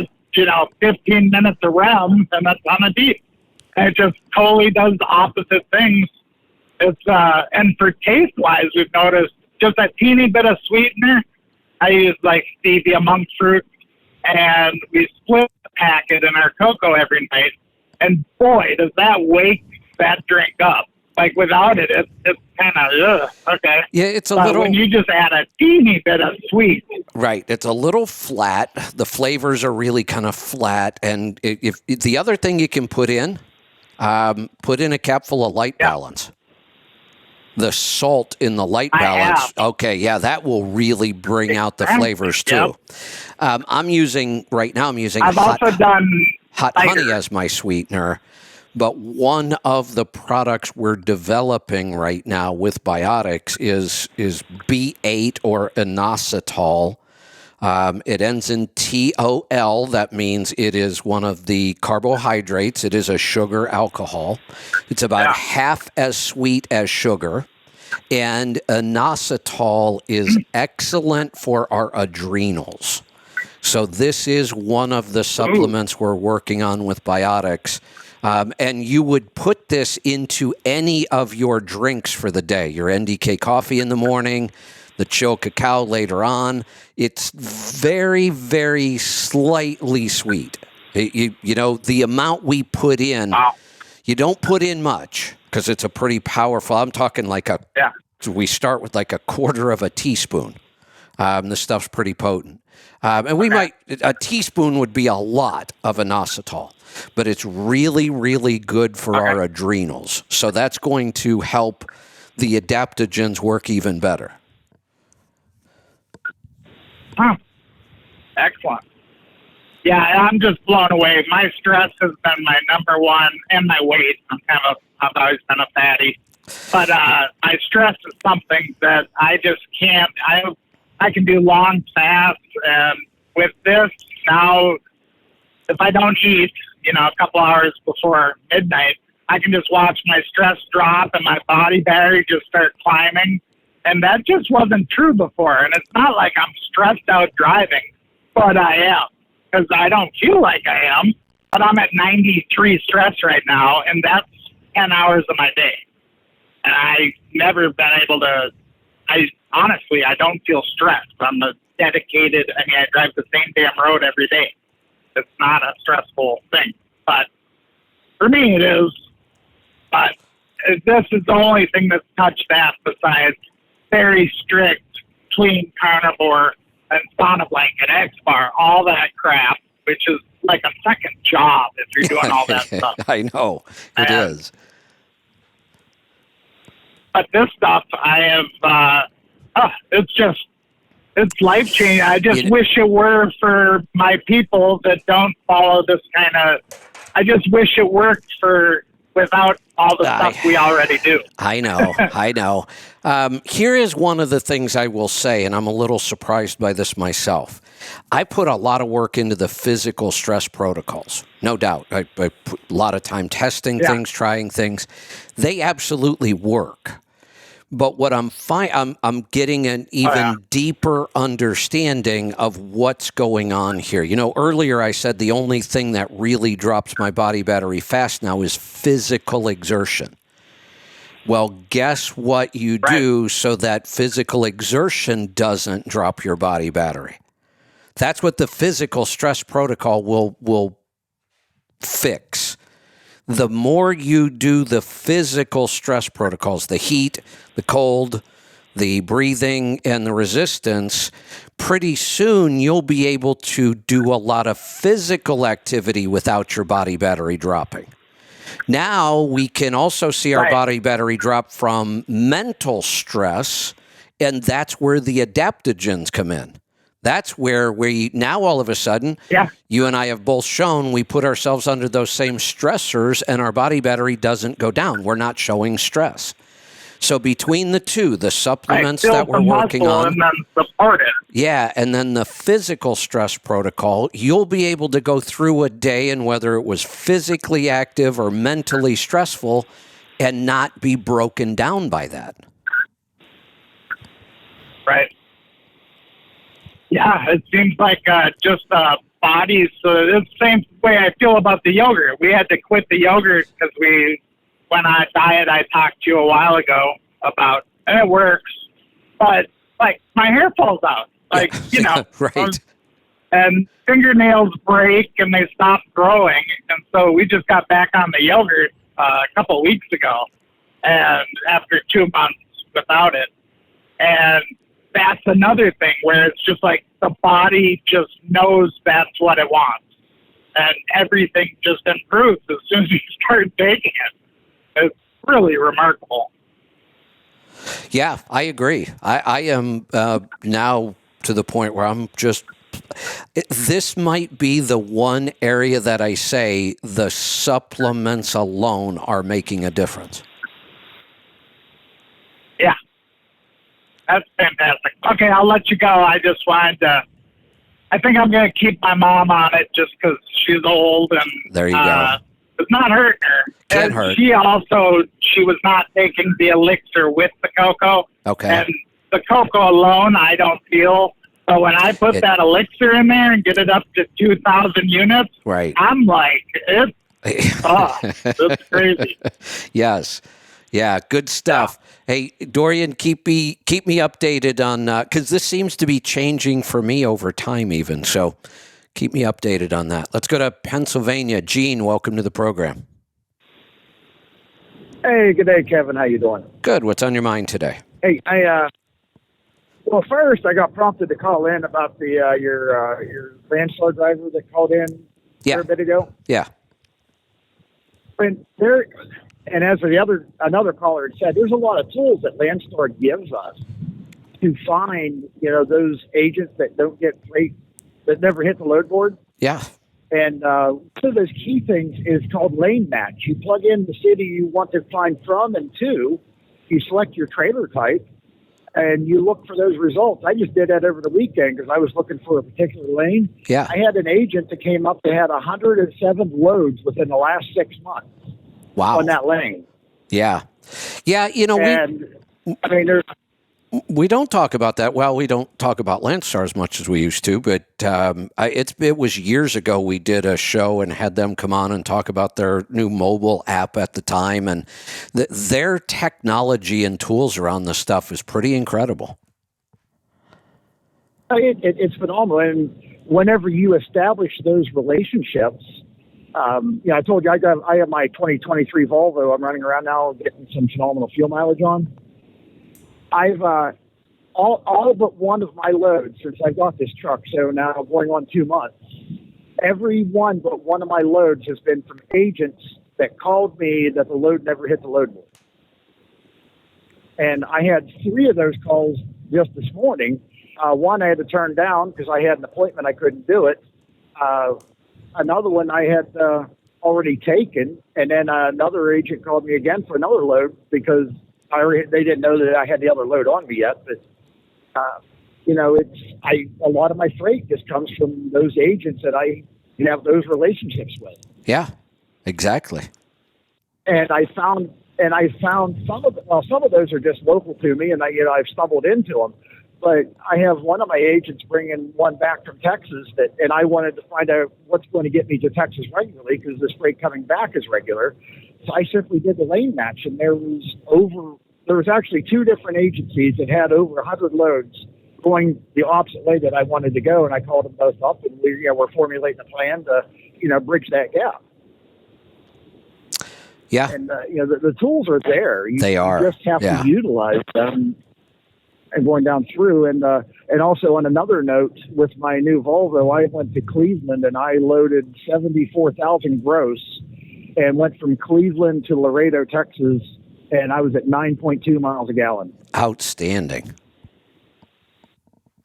And then I got a little bit later. I only had 10,000 coming back. But I had filled up at Effingham, Illinois, with the whole way to Laredo. I picked up 60 gallons of buffer fuel just to get me back up because fuel was cheaper in Effingham. Yeah. And when I came back from Effingham to Laredo back to Effingham, and I was at 9.42 mile per gallon on that tank. Wow. Good stuff. And the truck only has 13,000 miles, so we're nowhere near broke in yet. Oh, yeah, that's exciting. But yeah, it works well. the Landstar system, I mean, if you're in it, utilize the tools that are there, because there's a lot of good functional tools there to help you succeed. Yep. It does dishearten me a little bit that they're no longer in communications with you. But, you know. Yeah, well, like I said, happens, no big deal. I know there's a lot of us within the Landstar system that still, you know, listen to your advice, and we excel from your advice. So. And like I said, just because somebody up there was a little more woke than they should have been and panicked and got rid of me doesn't change the fact that they're still a great company to be contracted to. Yeah, I mean, I've done extremely well in the last few years with the Landstar system, and it's you know. And the other thing there's something else we know about Landstar, and it's really good news for the contractors there right now. We know that if we go back to the peak of rates, sometimes you guys weren't getting the peak. And that's because Landstar has, and they've always been this way, they manage for the long term. They didn't go to their good customers and raise rates on them just because they could. They could have, and a lot of companies did. Landstar tends not to. We've seen this pattern for a long time. When rates are at their peak, Landstar contractors might be slightly below that most of the time. But when the economy turns and the rates tank, you guys usually end up 10 or 15 or 20% higher than the averages, because Landstar maintains their customers over the long term, and that works. And that also speaks whenever we knew the economy was going to change on us, and not in a good way. And that's when I started focusing on more of my agents to have the dedicated freight and paying more attention to running their lanes. Yeah. Which gets me that foundation. Now, whenever the rates are coming down a little bit more, when I did look at the load board, I was kind of shocked by how badly it dropped off, because the rates I've been running have been well above that. Before, when we were mediocre, we weren't at the top.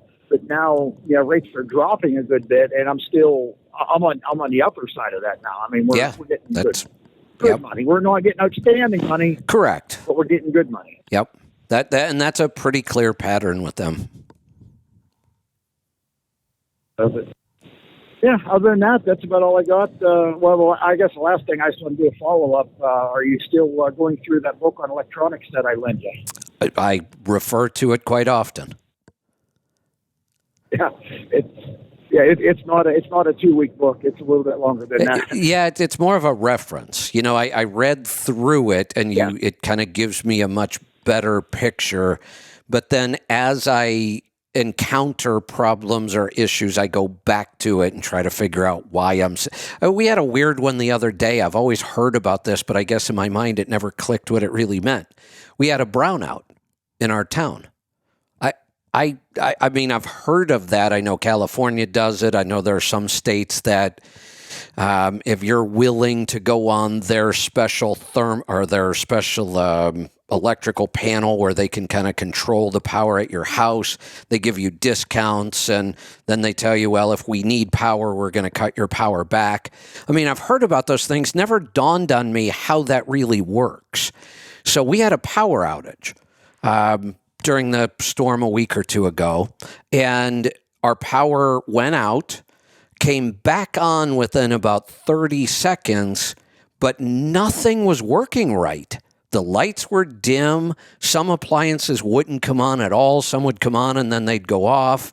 Everything was just acting weird, and I'm like, what the hell is going on? Well, I stick a voltmeter in the wall. I only had 52 volts. You probably one of your phases because you're going to have different lines coming in with different supplies in a different phase, and sometimes when the switches come back on, they're not putting all of those three power lines in effect at the same time, and they get out of phase. Well, no, what happened was this was planned. They brought some of the power back online, and they were trying to spread it around, so they actually lowered the voltage. Right. And it was probably because you have three. Normally, on a normal residentials, you'll have 220 lines and a neutral. Yeah. And sometimes you'll have 3 coming if you're at a 3-phase. If they're only supplying one of those legs of the 3, that's where you can get that reduced voltage coming in. Yeah. So you still had lights, and you could run some small appliances, but other than that, there wasn't much working. Yeah. So yes, I appreciate it. It has become. I know I'm going to return it to you. That was the deal, but it's kind of become a reference piece for me, and I'm still learning from it. So thank you for that. Let's go to Texas. Mark, welcome to the program. Hey, Kevin. Mark in Houston area, the car hauler. Just going to go over some numbers with you that, when I first called you back in, I guess it was the end of April, and said, hey, I got a problem. I think I'm overpaying for this dispatch service or whatever. So, it was like the first quarter of last year, I was averaged like $3.49 all miles, and I paid 8%. Well, I got rid of them, and ships. I mean, in the last 6 months, I've done one spot rate. No, way longer than that, back to Memorial Day. And it's just hauling cars out of Houston, getting to Louisiana, going over to Georgia, picking up, coming back for mainly this one company now. And, when you build relationships like you were talking about, it's like they have an internal board that, if you're contracted with them or signed up with them, you can log into. And so I booked the load the other night, and then this morning I was going to work, going down the Freeport to load, looked on there, they'd put a load already on there. And they didn't even put it on the board. He just gave it to me. And, just building relationships. So anyway, I got up early this morning, added all my numbers together that, because I have, I use Paul's bookkeeper, but, which everything's going to the accountant now as of yesterday. So I added my miles up, and so now last year all miles $361 a mile. That's all miles, and on revenue of $450,231. So I was told it couldn't be done. Yeah. I'm doing it, and this building relationship. And I thank you, and I thank Paul. It's like you build relationships, and thank Mike Beckett. I mean, I got a problem with a tire. I call Mike Beckett. He just answers the question right then and there. And, it's just, you reach out to these people, and, I hear all these success stories that you've had on there, and I'm like, I want to be a part of that. I want to be able to, be up there in that group. Yeah. And it hasn't been easy. I mean, it's been easy, but it hasn't been easy because it's been 8 years to get to where I'm at. And, one of the ways I look at it, the way you just said that, because I've had that same feeling, is sometimes I look back and go, oh, well, that was easy. And then other times I look back and go, well, hell, it wasn't. I did a lot of work. Here's the thing. What is more difficult? Now you've been able to experience both. It is work and effort to do this, to create the relationships, to know your numbers. All of those things are work. There's no doubt about it. But it's a whole lot more work to own a business that you're struggling in. It's a whole lot more work when you're wondering if you're going to be able to make your truck payment, or you're worried about a breakdown. So there's work and effort here, but it's a whole lot better than the alternative. And it's not work. To me, it's not even work now. I worked before. Right. I worked in a high-rise, and you have to answer emails to somebody you can't stand and all like that, and they get attitudes with you. I mean, if you look at the movie Office Space, I lived that type of environment working for an energy company before I got back into the trucking business. And it was like, I was working in the transportation end of it, but it was like, I never want to go back and work in a high-rise again.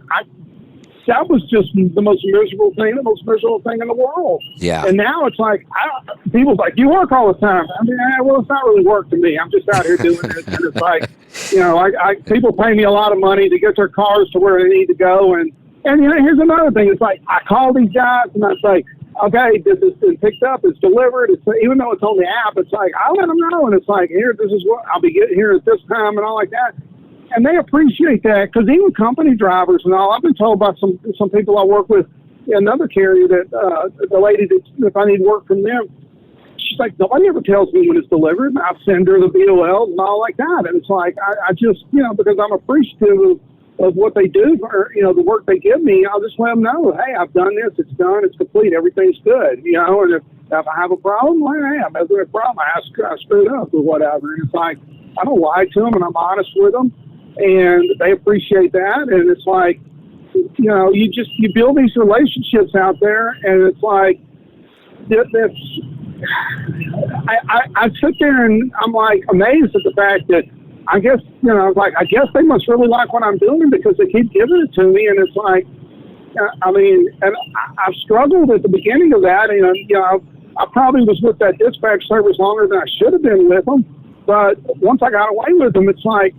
Got away from them, it's like my revenue really increased a whole lot more. Despite the fact I saved 8%, I increased it more. Right. And they told me you'll never run those routes in the South like that. You'll never do that. Yeah. But it's like, if it can be done, it can be done. And you sit there and stress with people that's about knowing you got to know your numbers, and it's like. I put every fuel load in the fuel gauges. I track my DEF.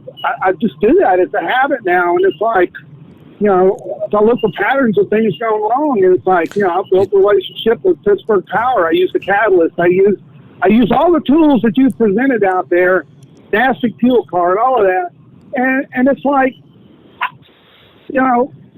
and people just don't. I don't understand why people can't.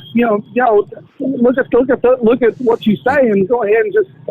Because I was scared to call in the beginning because I was like everything you said I was doing wrong, and I'm like I wouldn't call you because I'm like I know I'm doing it wrong. It's like I got to fix this, and so I met Paul, and then I got with it. I got the accounting, and then the whole thing about the accounting is like.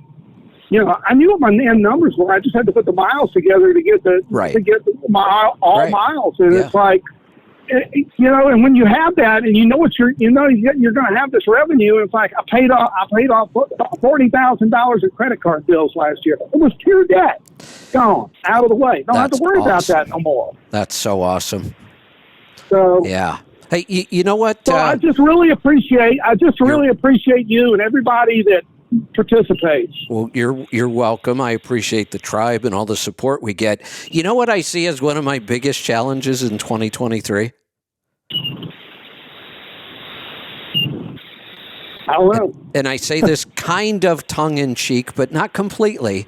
I have got to be careful. I'm pretty sure as 2023 progresses, I'm going to be tempted to say, I told you so a lot, but nobody likes to hear that. So I probably should not do that, but it's going to be very, very tempting. You just think about all the things we've been talking about for the last 5 or 6 years around health, how much we've proven that as crazy as it sounded 8 years ago, it all works, it's all true. Around the vaccine, all that information is coming out. Around money, started saying 5 years ago, start paying down your debt, saving cash, bad times are coming. And none of this is mine alone. I didn't come up with all this stuff on my own. There are a lot of other people saying it too. But we've all been saying it for quite some time now, several years, and it's been mostly ignored. Except now it's all coming home to roost. Well, I sit there and give you these because give you my numbers and all, not to brag, but to say it can be done. Exactly. I'm doing it. That's our point, right? I started out being horrible. I made all these mistakes, and it's like, and I kept changing because I'm like, it's got to get better. I'm just not going to give up. It's got to get better. And finally, in the last year, it just all started, building those relationships, seeking out the companies that have the cargo, particular cargo you want to haul, getting to know them, being reliable, and just doing what you say you're going to be doing. That's right. I mean, it is customer service. They're your Yes. customers, and you just, they pay you a lot of money to just tell them, hey, it's delivered, and it's like, There you go. and I'll do another one, and I don't tell them no, and it's like, and I told them, I said, you said this one time before, and I told them when I went in there one day and I brought them some pies around Christmas, Thanksgiving, I said, I'll do whatever load you want me to do. I'm like, and he's like, really? I'm like, yeah, why not? You know. Yeah, so Mark, think doesn't about bother me. That's fine. think about the types of callers we might get on the show. We get people who call in and, it's the broker's fault, it's the lousy lease purchase. I mean, on and on and on. There's reasons why they're struggling. Those people are always angry, upset, unhappy, they're struggling. Then you listen to the calls where people just do the stuff, that we've been talking about for years, and they're excited and optimistic and positive, and it's not brain surgery. This stuff works. And let me tell you one other thing. It's important to have gratitude. It's important to be thankful. It's important to tell people that you deal with, your bookkeepers, your friends, and that you appreciate what they're doing for you, and thank them and let them know that you appreciate what's going on. And it might not. And everybody needs to hear positive reinforcement. I can't be negative. I have to be positive. And it's like, you said it at the beginning of COVID. Do control the things you can control, and don't worry about the things you can't control. Yep. And you take care of business that way. And it's like this morning on the way down to work, it was like I just put some music on and listened to it, and I just had gratitude. I was being appreciative of the things. It's going to be a great day or week and all like that. And it's like, and even when I looked in there, I pulled up that app, and I'm like, holy crap, he got my return load. I didn't even have to call and ask. It's like, and I'm going to call him here in a little bit and then thank him for all of that. And it's like, you just be reliable, and then, it takes care of itself. And it's like, sometimes it does take some luck, but it's like, you just have to keep after it. And there's a will, there's a way. And, there you go. I mean, I'm glad I'm doing what I'm doing because, if people that haven't watched Office Space, you watch that, it's like, that's a miserable environment. It really is. And it's no like, doubt. I can't imagine working in that type of atmosphere anymore. I can't even imagine. It's like, I thank God every day when I get up that I don't have to be a part of that. There you go. Because I really do. Mark, I just looked at the calls. I got to cut you loose. I got calls just piling up. We're going to run out of time here in a little bit. Don't you just love the enthusiasm in his voice? That jazzes me. I love when I get calls like that, and people start doing this. They start doing the hard work, and it builds and builds, and then you hear this excitement, and they know the possibility. I just love that. The calls are just piling up on me here. Let's go to where are we going? Paul, where are you? I am in Nebraska. How are you doing? Oh, good. Nebraska. All right. I'm doing wonderful. What's on your mind today? I was doing some research on the Pittsburgh Power ratio spreadsheet they had, and the trucks I'm looking at has the 12-speed endurance, and I noticed that transmission wasn't on there. I was just hoping you could help me with two ratios and what those RPMs would be at a certain speed. I can't. Here's what you've got to do. Transmission ratios are all over the board. There's so many models of transmissions, one letter different in the model number, and everything changes. So the only way I'm ever confident of these is we get the model number off the transmission and we go and look it up, and you will be able to download a ratio chart of every gear in that transmission. But we've got to get the model number, and we've got to go look it up. Yeah, I looked it up and saw that the 11th gear was the direct, and the 12th, I think, was 0.77. Okay, perfect.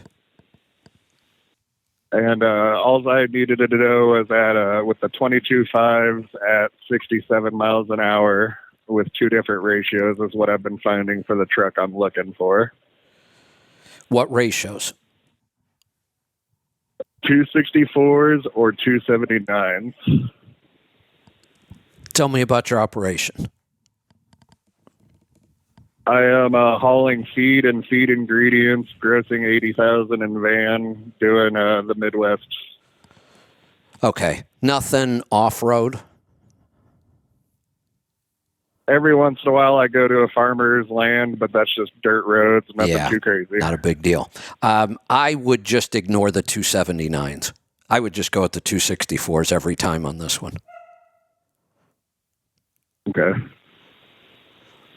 That's what I was leaning toward. That it's just you on the ones I'm looking at 579 Ultra Loss, that it's either 264s, 279s, or 308. Yeah, I'd stick with the 264s on this. All right. Well, that's all I needed to know. Well, thank you, Kevin. You're welcome. Thanks for the call.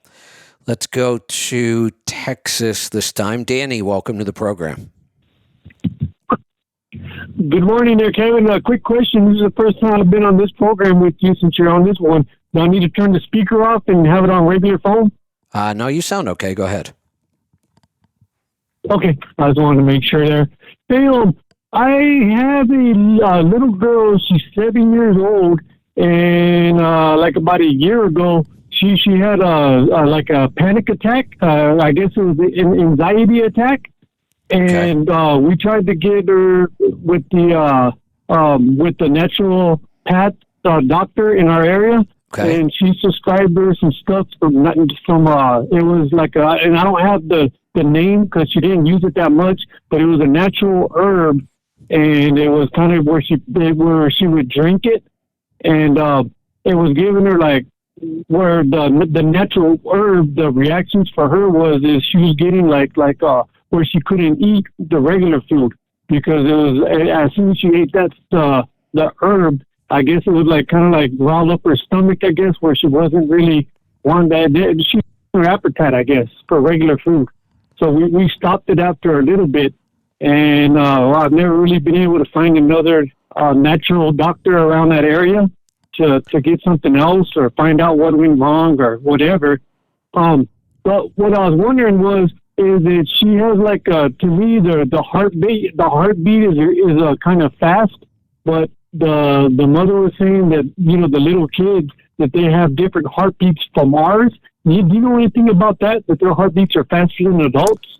Yeah, that's not unusual. That doesn't mean that it's normal. I mean, we still have to take it into account and make sure it's normal. What did you say? She was 11? Is that right? 7. She's 7 right now. And what is the current issue right now? It's hard for me to go back and comment on whatever supplement they were given because we don't know what it is. If I knew what it was, I might be able to figure that out. And I was a little confused. You said once she started taking the supplement, she couldn't eat regular food, or what was that about? Yeah, because because what happened was she was saying that once she took the medicine that it was making her stomach like nauseous or something, and she wasn't able to eat the regular food when it was time to eat dinner or lunch. Well, that's she was saying she was like. And what was this supplement supposed to help with? The anxiety, the racing heart? Yes. Yeah, well, it's supposed to help with the anxiety. Yeah, any supplement that makes us nauseous, so nauseous that we can't eat, that's probably not a good fit. It doesn't mean that's a bad supplement. It's just sometimes some things don't interact well with certain people. But without knowing what it was, there isn't much I can comment on that. So she's not taking that anymore, and now we're back to dealing with the racing heart and the anxiety. Is that where we are now? Yes. Yeah, okay. Yeah, and this is when she's like, because she's had like issues where she's been scared and where like people died in the family from violence, or so she's around a lot of violence, just where her surroundings are at, the areas and all that stuff. Yeah. So she's always been kind of like, they hear like fireworks or gunshots, it sends her heart racing, and it says That's how it's been for about 2 years since the pandemic, and that kind of made it worse a little bit. Being locked up and having some people die.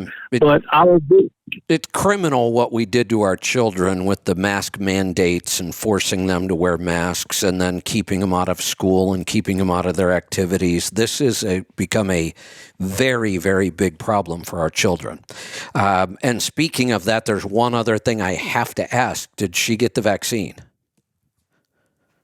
No. Oh, no, I refuse that. I would not. No. Okay. Her sisters got it, and the mom, because they have to have it for school. But I didn't let her get it, because her daughters I couldn't really control. But they're my stepdaughters, right? And they're school, right? But for mine, I kind of forced the issue on mine. And good, because that would have certainly complicated this. What about her diet? Well, that's another thing right there. Since I'm on the road so much, I try and have them, eat, like the organic stuff or, stuff like that. But I can't force them to do it because the mom, right? When I'm not there. And this is a case where with the regular food. This is a case where organic isn't going to matter. I mean, if you eat the standard American diet, but it's 100% organic, you may be a tiny bit healthier than people who eat the standard American diet non-organic, but you will not be healthy. Just eating organic food doesn't do much of anything. I mean, we've got to get her off the standard American diet. We've got to eliminate the grains. I think if you could do that one thing, if you could just eliminate grains 100%, this would resolve itself. Okay, that's all I already have all that list and all that stuff already, like from a long time ago. But that's like the rice. That's like the okay rice is the brown rice. No, white, and not a lot of that. A little bit of white rice wouldn't be a problem. Don't eat brown rice at all, and nothing with wheat. That's the biggest offender by far. Wheat, oats, barley. Cereals, breads, pastas, cookies, cakes, crackers, everything's got wheat in it, and that's one of the biggest offenders. If she stays on the standard American diet and she still has a grain-heavy diet, which I'm sure she does, there's nothing we're going to do that's going to make much of a difference here. And I can tell you what's going to happen. Eventually, this will get worse. Some doctor is going to put your 7 or 8 year old on an SSRI. We see it happen all the time. Oh yeah. That's what I've been fighting with the mom about. Not because she's been trying to get her to go. I am under the impression, and one of the books on this topic by Kelly Brogan pointed this out as well. There's some documentation that shows taking SSRIs, even for a very, very short period of time, changes our brain permanently.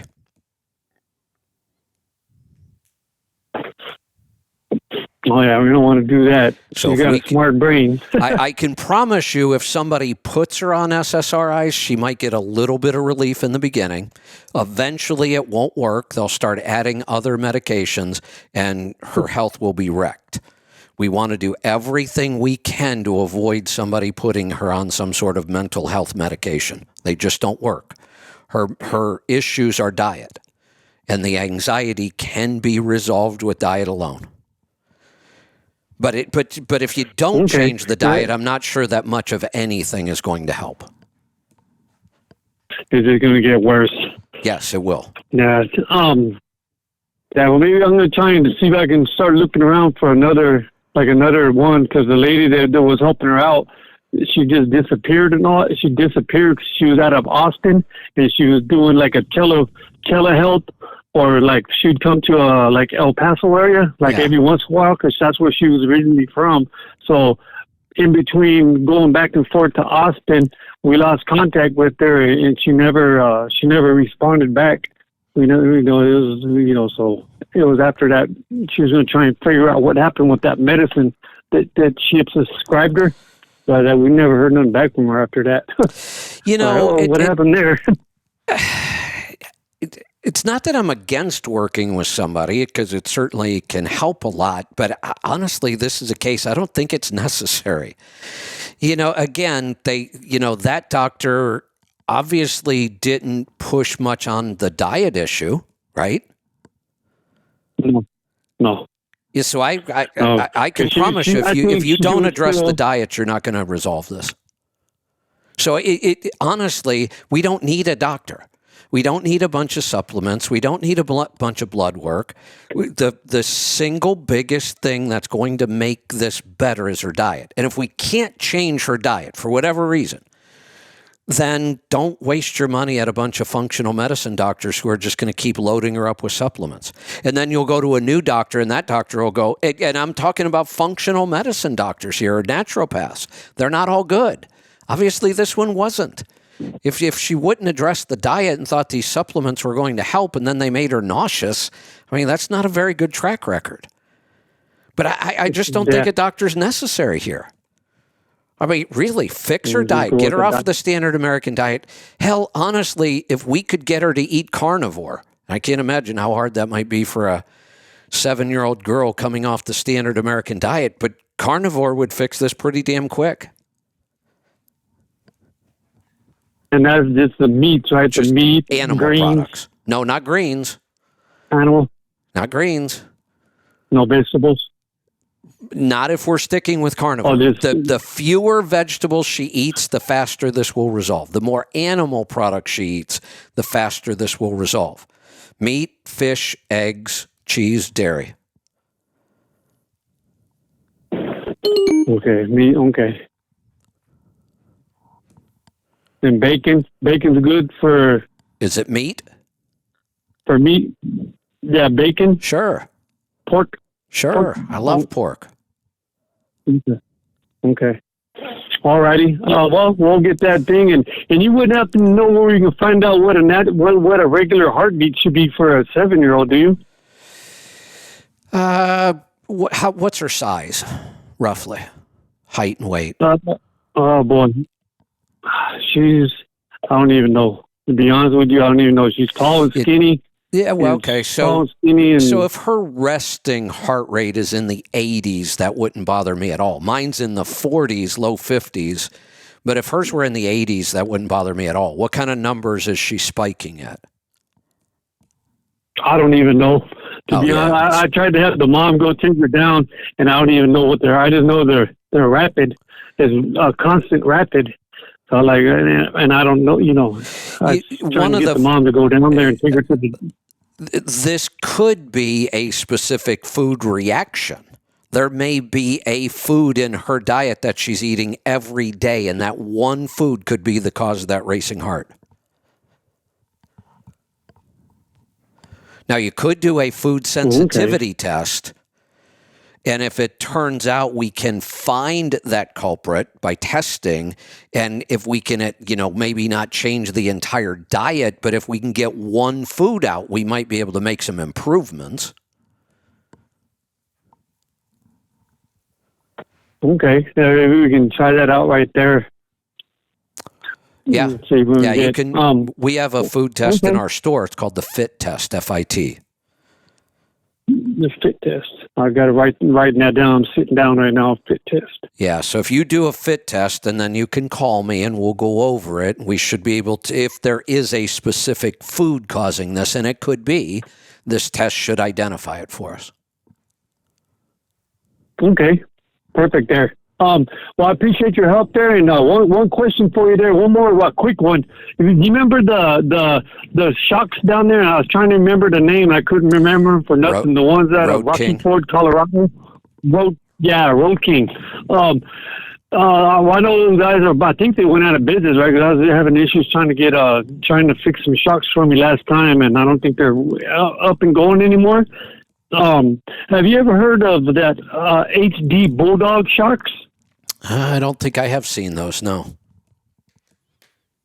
Okay. What will be ones you recommend that are similar to the Road Force ones that people have out right now? Is there anybody that you know of, or? I'm not recommending any specific shock right now. I don't have a relationship with anybody. I haven't done the research on it. So as of right now, I have no recommendation for a premium shock.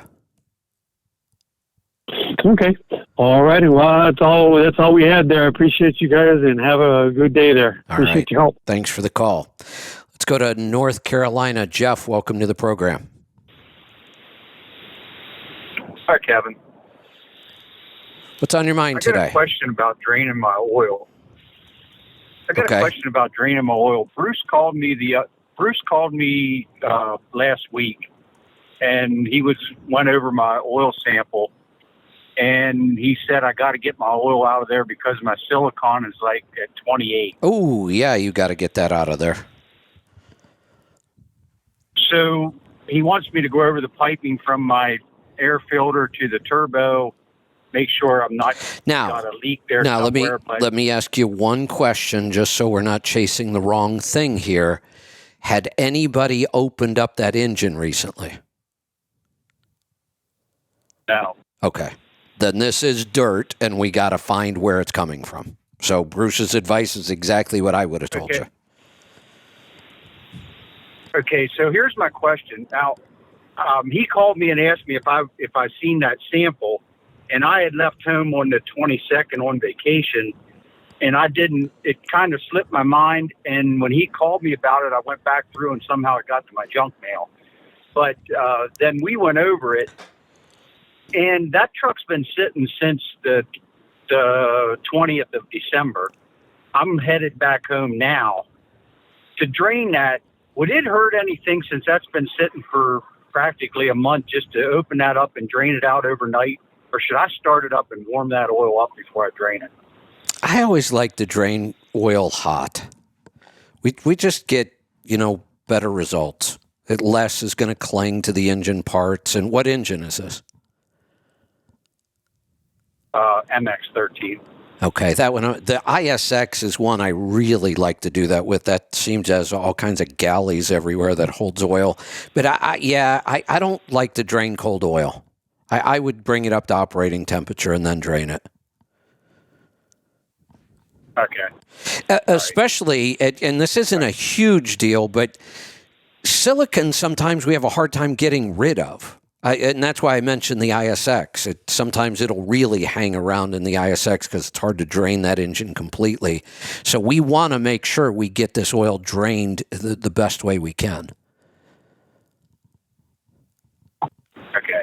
So you're saying I shouldn't take it up to operating temperature. I thought with it sitting for a month, everything would surely be drained in the oil pan, and I thought maybe it'd be best just to open it up and drain it overnight. Yeah, I still prefer getting it.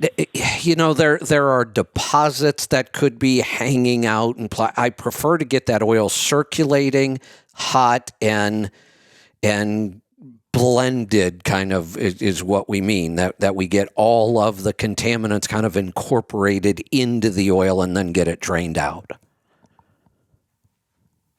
Okay.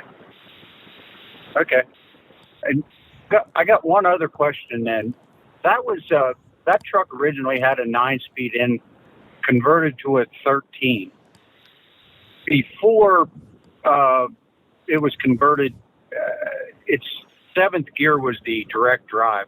Once they convert them to a 13 speed, does that make 11th gear direct drive then, or does that change that? Now it should be 11th. Okay. That's all I got. All right. That's all I need. Thanks for the call. Let's go to Ohio. Herschel, welcome to the program. Hey, Kevin. What's on your mind today? Well, before I go into my follow-up from a couple weeks ago, whatever happened to Melissa Grimm and Russ Morgan and Dale Howard? I thought their 101 show was pretty darn good. It was.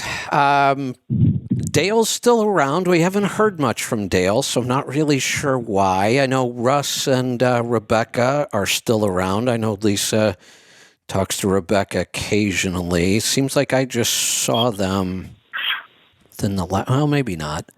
I don't know what happened with Melissa. I don't think I've heard much from her. I know her and Rick split up. I don't know. And I go back and listen to some of those episodes. I thought it was a great show, and it was getting better. And that is one of the shows we're looking at bringing back. I just have to find a host for that one. Yeah, that's what I listen to when you don't have anything going on. I listen to the old 101, the going in order. Yeah. they're pretty good, actually. They are. Ross Morgan is a riot. Oh, my God. He is so daggone funny. Yeah, he is. He is funny. That's a show I don't feel like I'm qualified to do. I don't know what it's like putting the first year into trucking now. Well, I don't know that I could even do it. I've been doing this game for, right. 32, 34 years, something like that. Yeah, so I love the fact that, we had people that stepped up, and that is a show that's on our list to bring back. We just have to find a host. Huh, interesting. Okay. Thought I'd kind of follow up, and sorry I didn't make this one on Wednesday, but for whatever reason, every time Wednesday comes around, something goofy is going on, and I just can't seem to get it in. Herschel, you know what that is?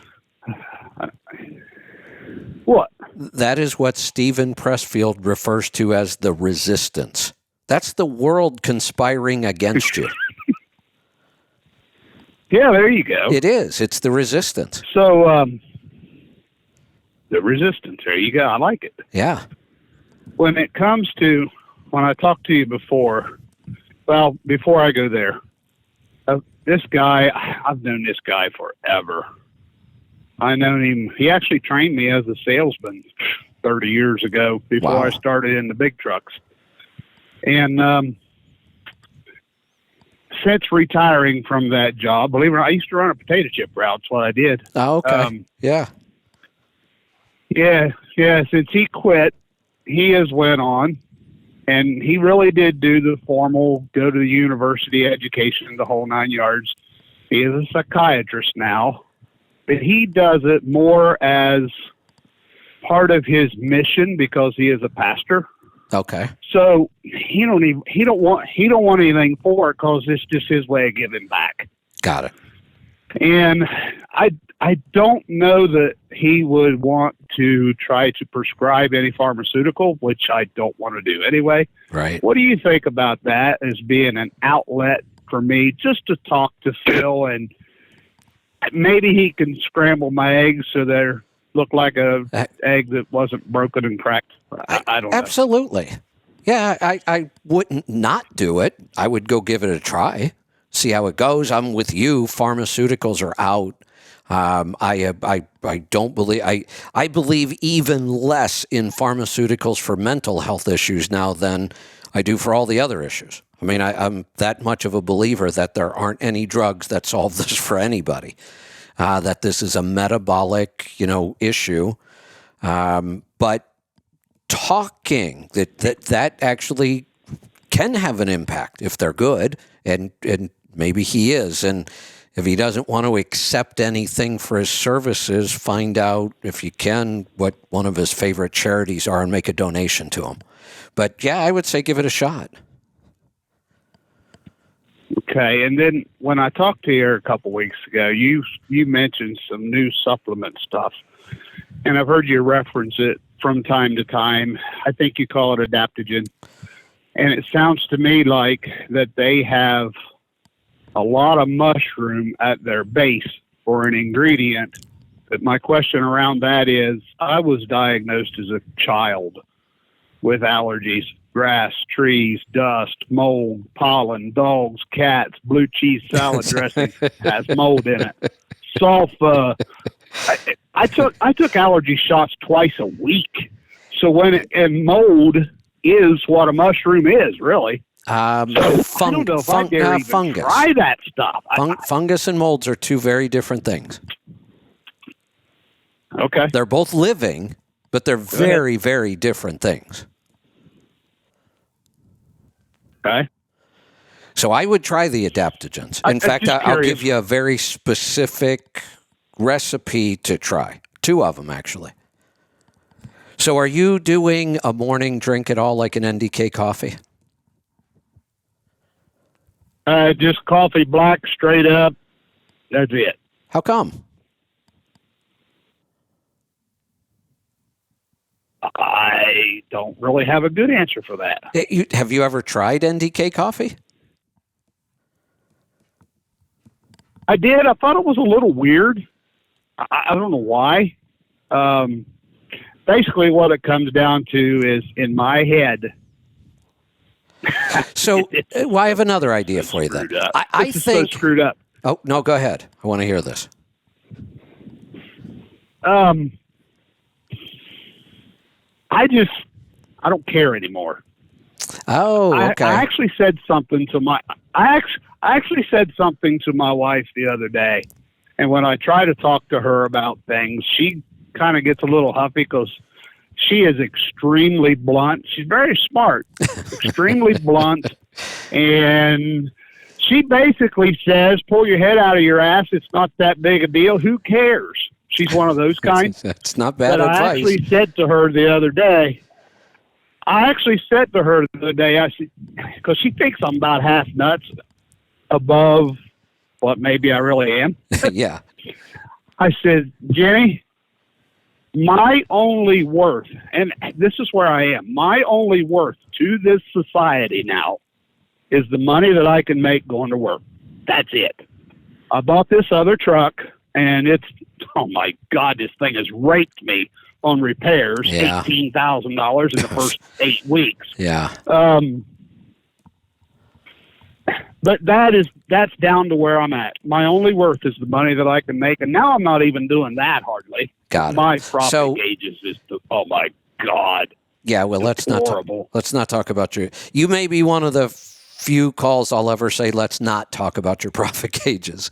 I was going to give you I can give you 2 options, and then I'll tell you which one I think you should try. If you just want to stick with your black coffee, you could order decaf. Can you handle decaf for a while?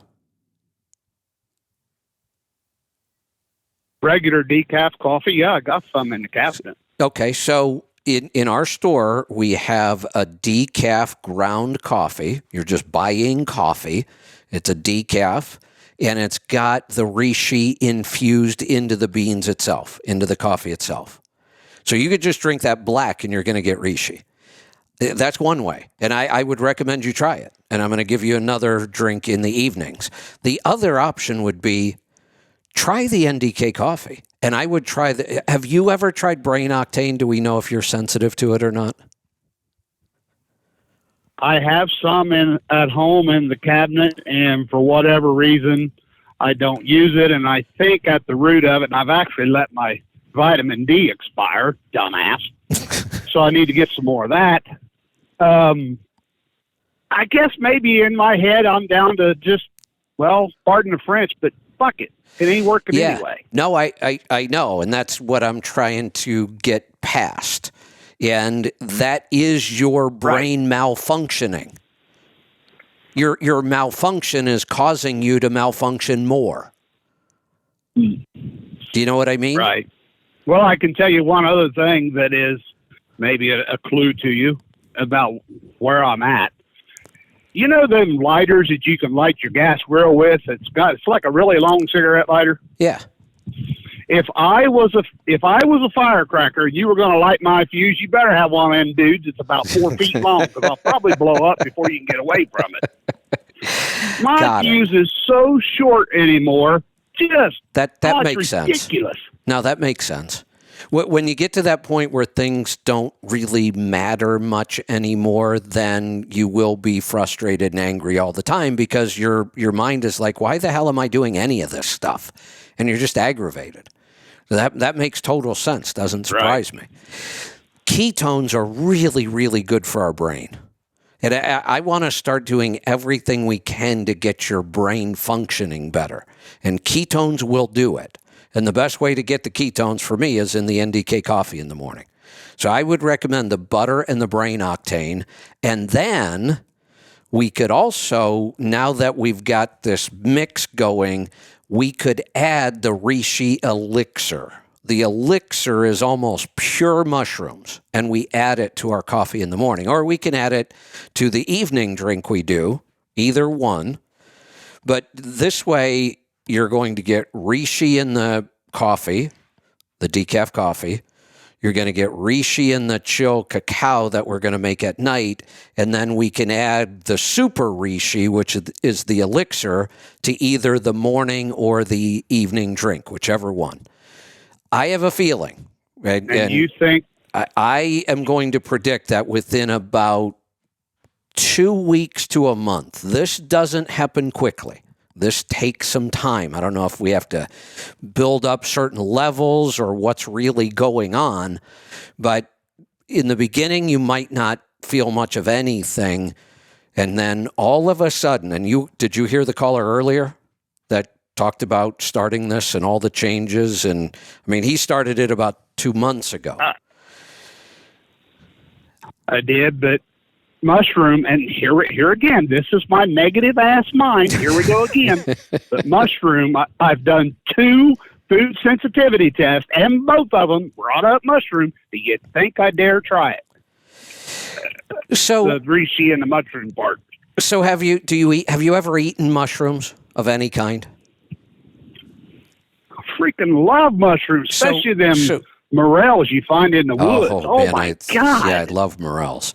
So if you're eating mushrooms, I've never been able to find them. I have to buy them. But yeah, I do too. No, I don't. I keep threatening to go out and learn how to do it, but I haven't either. I get them. But if you eat mushrooms and your face doesn't swell up like a balloon and you're not about choking and heading to the emergency room, then I'm not too worried about whatever food reaction you may have been getting on some test at some point. I don't even know if it was a good, accurate test. If you can eat mushrooms and you love them, then don't worry about these mushrooms. Really, just try them. Okay. So, did you write this down or did you record it so you can go back for the details? You have we have 3 products we can get a lot of reishi into the diet with. The coffee itself. I will listen to it on replay. Listen to it on replay and then write it down. Oh yeah, you know what? I just thought about that. Nobody needs to hit record on a show anymore. They can just go back to the app. It's always there. Yeah. So go back, start 2 drinks a day. 1 in the morning, make sure we're adding some form of reishi in the morning, and then do the chill cacao with the reishi at night. And then if you really want to make sure we're getting enough, then mix the elixir, the chill elixir, to either in the morning or in the evening, whichever one you like it better in. Now, I will say that the mushroom elixir is on the bitter side. So I usually put it in my evening drink because I add some honey to the evening drink, and that usually balances it out. Okay. All right. I will replay it later and write all this down because there ain't no way I'm going to remember that. No, you won't. And get started on that, and then something is going to change in the next 2 weeks. I promise you. All right, Kevin. I appreciate it. All right, we'll give it a shot. Let's go to Texas for the final call of the day. Fred, you get the last word today. That sounds good, Kevin. Well, I want to give some people advice, and that one gentleman out of California some advice on lanes and trying to figure this out. What I do when I look at a lane or a new lane, I like to be home on the weekend. So this is how I structured my work. I looked for things coming back to my area I wanted to be at by the weekend. And then I found stuff going out, and that's how I started making relationships. That's why I was so successful running from Texas up to Kansas and Nebraska and Iowa, because I have brokers now that just call me and say, are you available? I have a load going to Nebraska. I have a load going. And that got me up to where my good freight was coming back. But that's my a good great freight is strategy. something I found in that in that way, I looked at where I wanted to come back to towards the end of the week, and got loads going towards that freight, wherever that may be for whoever is out there. You know what this is a great example of? What's that? One of the 7 habits. Begin with the end in mind. Yes. Isn't that exactly what you did? It's exactly. Yes, exactly what I did. Because I made, in my life, my weekends, and with my wife who still likes me, that's what I focus on, being home for the weekends. Not every weekend worked out, of course, because this is trucking. And of course, business. Right. But by focusing on that. That's what I focused on. Yeah, you focused on the end. What is the end result I want from this process? I want to be home. That is an absolute, right. I want to be home on the weekends. And you worked backwards from there. Yep, and that's how I've always did my road work. Yeah, that's awesome. I always did my road work with trying to get home and then working towards getting out. Yep. And if that meant talking to the guy who had the load coming back and trying to work him to get it a day later or a day ahead. Yeah. Sometimes people have flexibility. Absolutely. Right. So and that's what happened. And then when I got a guy who had a decent load going up to Nebraska, hey, how many times a month do you do this? I'm looking for 1 a week. I'm looking for 2 a week. I'm looking for 1 a month. And that's how I developed those relationships. And I have people that just call me to chat now, brokers. Excellent. Just call me to chat, see how everything's going. Yeah. You know, another new development, third day on the tank work, and I just got this particular small lane secured for the first quarter up until the end of March, 6 to 8 loads a month. Wow. Nice. Yeah. I mean, things are moving pretty good here. And now they just emailed me a list of other lanes that they may want me to look at. And they're going to get me some kind of ballpark of where they want to be as far as rates go, and see if that kind of works out also. That's excellent. I mean, I don't know. I mean, but, you know, it's one of those, say what you're going to do what you're going to say. And, you know, I mean, they couldn't get people to show up here at 6 o'clock in the morning to load. I'm there at 5:45. Now it's a 2-hour drive from my yard to the terminal, but I'm there at 5:45. You know what we have now? Right now, we're in this cycle. We just came off of this decade of good times, like hardly a bad year. There really wasn't a bad year in there. There were a couple down years. But what we have now is we have a world full of entitled owner-operators that think they can cherry-pick loads and get $4 a mile all day long. And they don't want to work. They don't want to sacrifice. They just want things to stay the way they were, where they could make money with half their brain tied behind their back. That's not the case anymore. It's getting competitive again. I'll be honest with you. What also happened here was that there was so much freight that shippers and receivers were willing to take the freight or get the freight picked up whenever you can get a truck there. Right. So everyone had flexibility. Oh, I can't make, you know, if they ran late, they just said, oh, I'll be there tomorrow. And brokers were kind of at their mercy, and shippers are at the mercy of the brokers. And correct. And that's just all it was. And now freight is scarce, and I see that. And that's why, yeah, I've always worked this way anyway, even when freight was crazy. I always stuck to my appointment times, made sure I was there, make sure I was always apt to see, like just now I got here, he said, you know, they loaded me late, I got here late, he says, listen, we're going to take you after lunch. He says, you want to pull on the side? I said, well, if you want, I can just back the trailer in and drop it like they want me to anyway, if you have room, and then I could just sit out of the way, and then you, whenever you're finished, come get me. And things like that make people so relaxed. Yep. Yeah, go ahead, drop it, thank you. Yep. You know what I mean? And, you know, I mean, just, you know, being that accommodating person and going that extra mile and suggesting things, even if they don't take your advice, you suggest things. Like now I'm talking to them about inbound freight. Maybe I can bring inbound freight up from Houston. There you go. And then unload and top load a product going out. Yeah. These are things that the traffic managers haven't thought of. And I'm just trying to utilize my time. I'm there one you go. guy. Yep. I can only could do so much in a day. Yeah. So, and again, that's experience. Sometimes experience gives you those insights, but just being accommodative when you get to a place, and if they say they can't take you an hour, say no problem. Where can I park out of the way? So you're accommodating to them. They're apt to look for you even earlier than the hour if they can. Yep. So these are the things that us as service providers should be providing services. Correct. Somebody earlier in the show mentioned customer service, and I was going to jump in, and then we got sidetracked. The word customer is almost never used by owner-operators. I mean, think about it. Think about the conversations you've had with owner-operators over the years. How many times do they actually talk about customers? Almost never. Never. We act like we don't have customers. No. In fact, you know what actually, now that I think about it, you know what the default mentality for most owner-operators is? They're the customer, and they're the bitching about getting poor customer service when they don't realize they're the service provider. Exactly.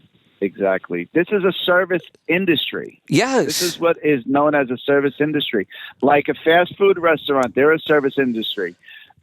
Cruise ships are a service industry. So Vegas is freight. Is a service industry. Yeah. When you go to and so is freight. When you go to Vegas and you have a top-notch experience, you're apt to go back.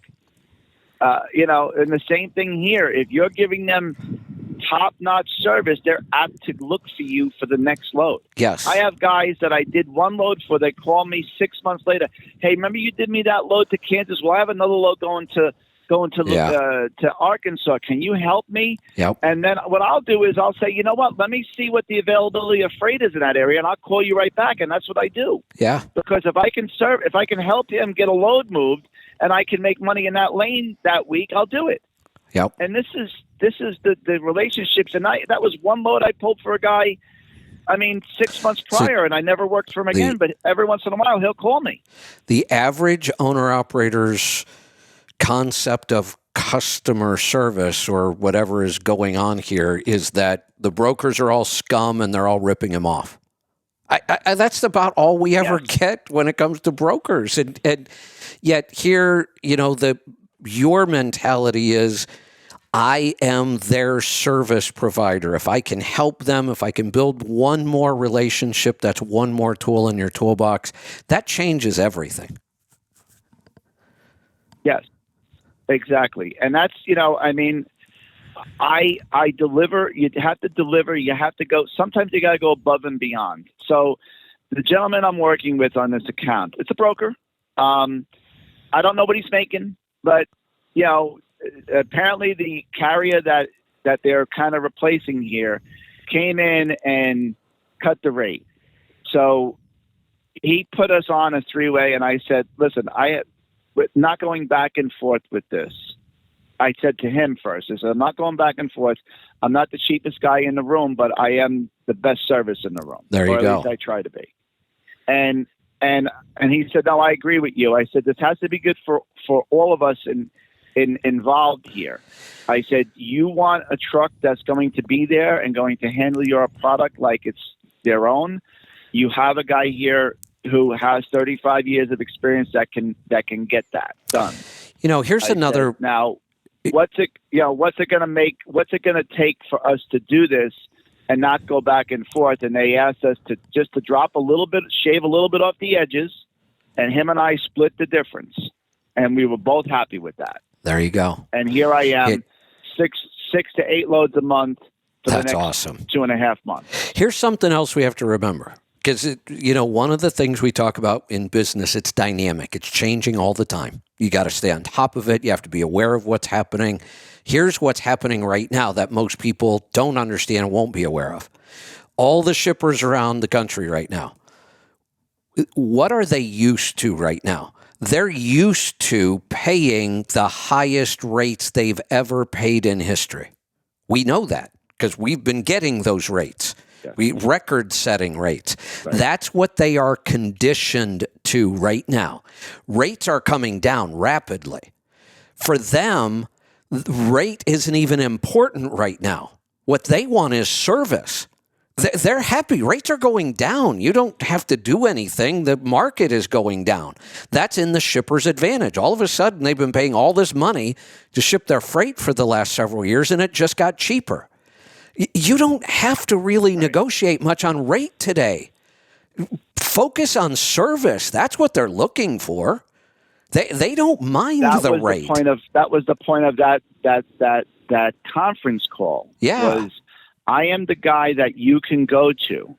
And we were talking to them about between 5 and 8 loads a week, trying to get that to that level. And I said, I can buy another trailer and spot it at your facilities where you can preload it, so that'll save everyone time. I'm trying to work around the limited time we have in this industry. That's what they want right now. Shippers want service. They're happy with the rates. Yeah. Oh yeah. Yeah. So and good shippers, if you show them that you're able to do it, they'll pay you a little bit extra on a premium, knowing that their freight is going to be handled correctly. Yep. And this is all takes time to build that trust and that relationship, like you always talk about. This doesn't happen overnight. I mean, when I got here to the delivery, and I'm only doing this trip is only 122 miles one way. And I mean, it's about a 380 mile. It's a 380 mile round trip because of where I'm starting and where I'm finishing in my yard. That has nothing to do with the actual trip. Right. This trip is only a 120 mile trip, and it's paying me obscene amount of money. Obscene amount of money for the work I'm doing. Right. It's paying me over $2,000 a load. That's incredible. Holy cow. Yeah. I mean, when you break it down to all my miles run, but it's all empty miles. Right. It's hazardous. Those are profitable. Don't get me wrong. It's hazardous. It's hazardous. There's a lot involved here, but I mean, and this might be a shipper that I might be able to build something pretty substantial with. Sounds like it. So I mean, it's I'm hoping. I mean, that's why I'm okay shaving around the edges, Kevin. Of course. When you're getting rates like that. Yeah.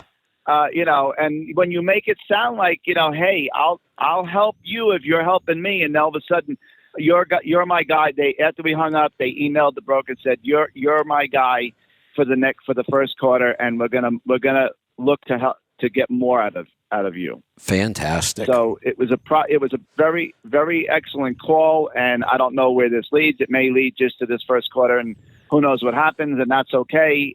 It is what it is in business, But as long as I give them the service that I'm trying to give them, and they appreciate that service and see what we're doing, who knows where this can go.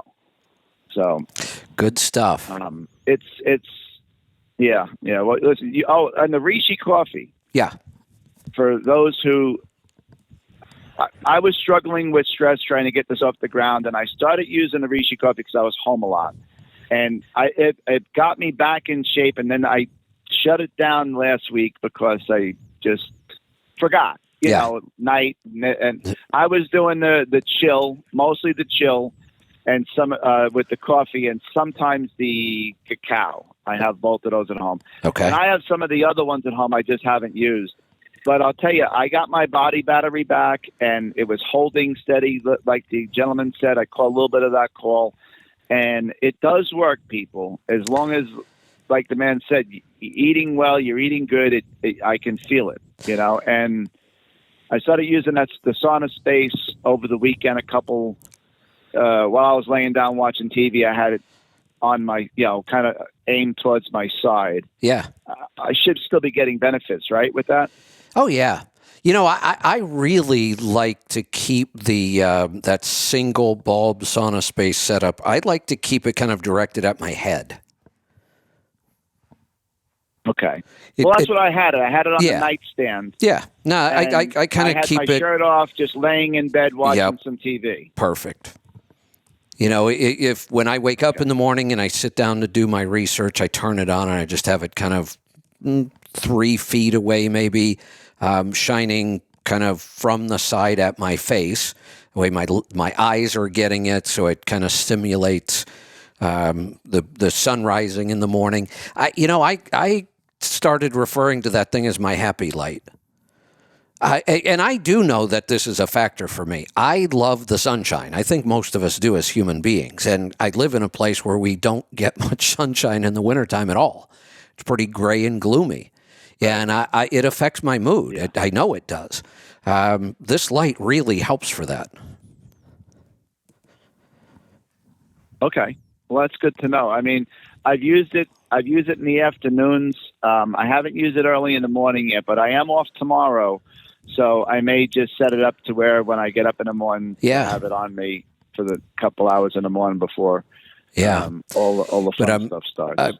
So far, almost I think everybody, I haven't heard from anybody that it isn't working. I am pretty blown away by the results we're getting with the Reishi and stress.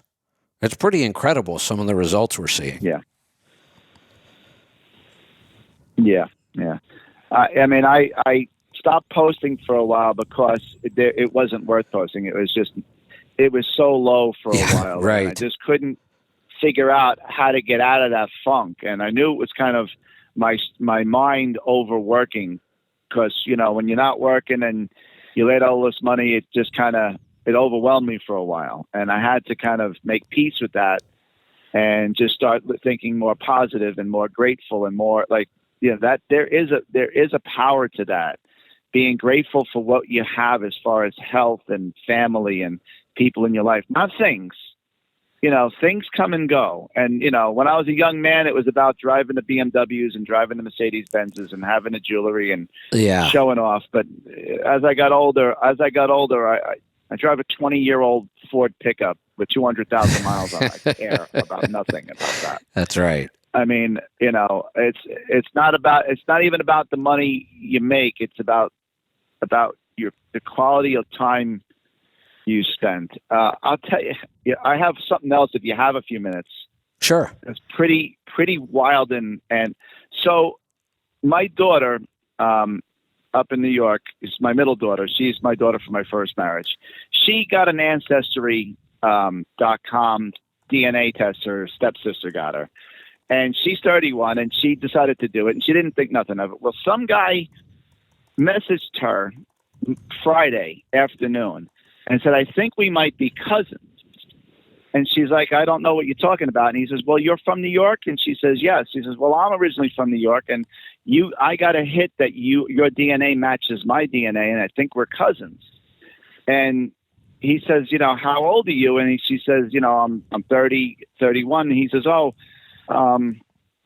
and she said, my father was adopted, which I am. And he says, well, I think I might be his half brother. Really? Yeah. So apparently his father was married and no one knew about it until he passed away. They found these documents that he was married. And he said to my daughter through text, he says, is your dad between 53 and 55? That would probably be the age.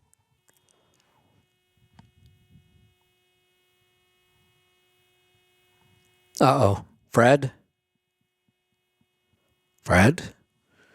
Still see the line there. I'm not hearing anything. Uh-oh. Hold on. Now I see what happened. Hold on 1 second. Try again.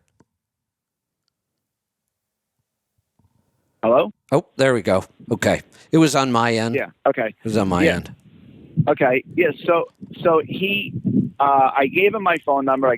She sent him a picture. He says he looks a lot like my dad.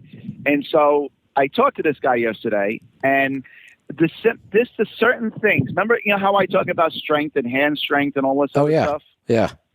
Well, this guy is what he's into this arm lifting where you grab a handle and it's on a post with all kinds of weights and you lift it straight off the ground with one hand. He's into all this gripping and really? powerlifting and everything else. Yeah, that's kind of weird. Out of things like that.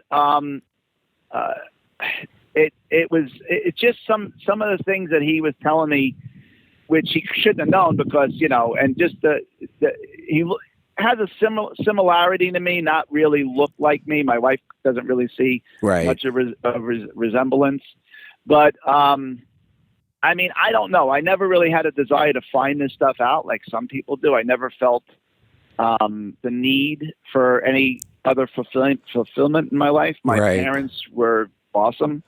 So I never really had any lack of love or anything in my life. But now that this has happened, they have some kind of a scale. I don't know how it goes. He was explaining this to me. And his daughter did it also with him. And they matched like 3,500 points. They're matching DNA. And he had a cousin in New York that did it. He lives in California now, in Santa Maria. And he had a cousin that did it, matched him 950 points, the first cousin. Okay. And the third person on his list that matched him was my daughter with 870 points. Huh. Okay. Yeah. And then he has another cousin that matched him with like 600 points. So he's like, this DNA stuff is pretty foolproof nowadays. I said to him, I says, go ahead. Oh, so I said to him, I says, well, how do we figure this out if this is real or not? And he said, it's $100. Ancestry does the DNA test and they'll score you and find you potential matches. He said, if I'm right, my daughter's 3,500, my other cousin's 900. He said, you should be in the 2,000s to 3,000s because we should be that close in DNA, being that we have the same father. Right. So I'm like, you know what? For $100, I'm going to do this and see how it goes.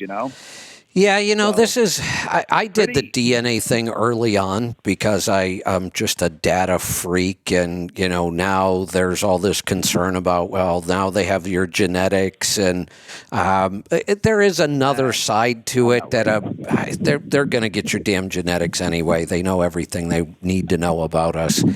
But there's some really cool stuff going on with DNA. Did you follow the?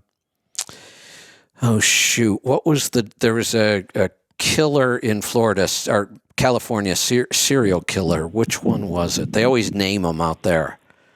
Well, they just found that kid who killed the 4 people in Idaho. Yeah, that was one DNA. Similar, right? The big one that really broke this was there was one of the California serial killers. They hadn't caught him in like 30 years. The story's so old, and then somebody finally caught him. They just caught him recently, a couple of years ago, and they did it through familial DNA. They didn't have his DNA, but they had enough DNA matches. So this is becoming a science and an art now. There are people that specialize in this. They're really good at all this DNA matching technology, and they are using DNA through these services. Like the people that are really good can go in with a profile and start looking for those second cousins and then narrow it down to a first cousin and then narrow it down further to a half brother and then pretty soon they got the killer that way. That's becoming a really big thing amazing. Now. Yeah. So I mean, so now I'm thinking, 1968 is when I was born. Abortion was legalized in New York State. I was always grateful that my biological mother didn't take that route and put me up for adoption.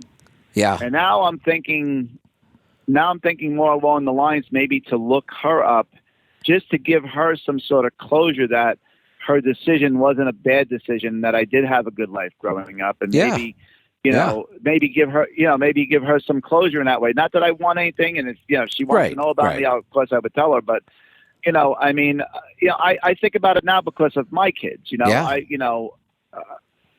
think she may want that kind of closure because who knows what their situation was back then and why this happened. And No, I don't fault anyone. That's not my. So.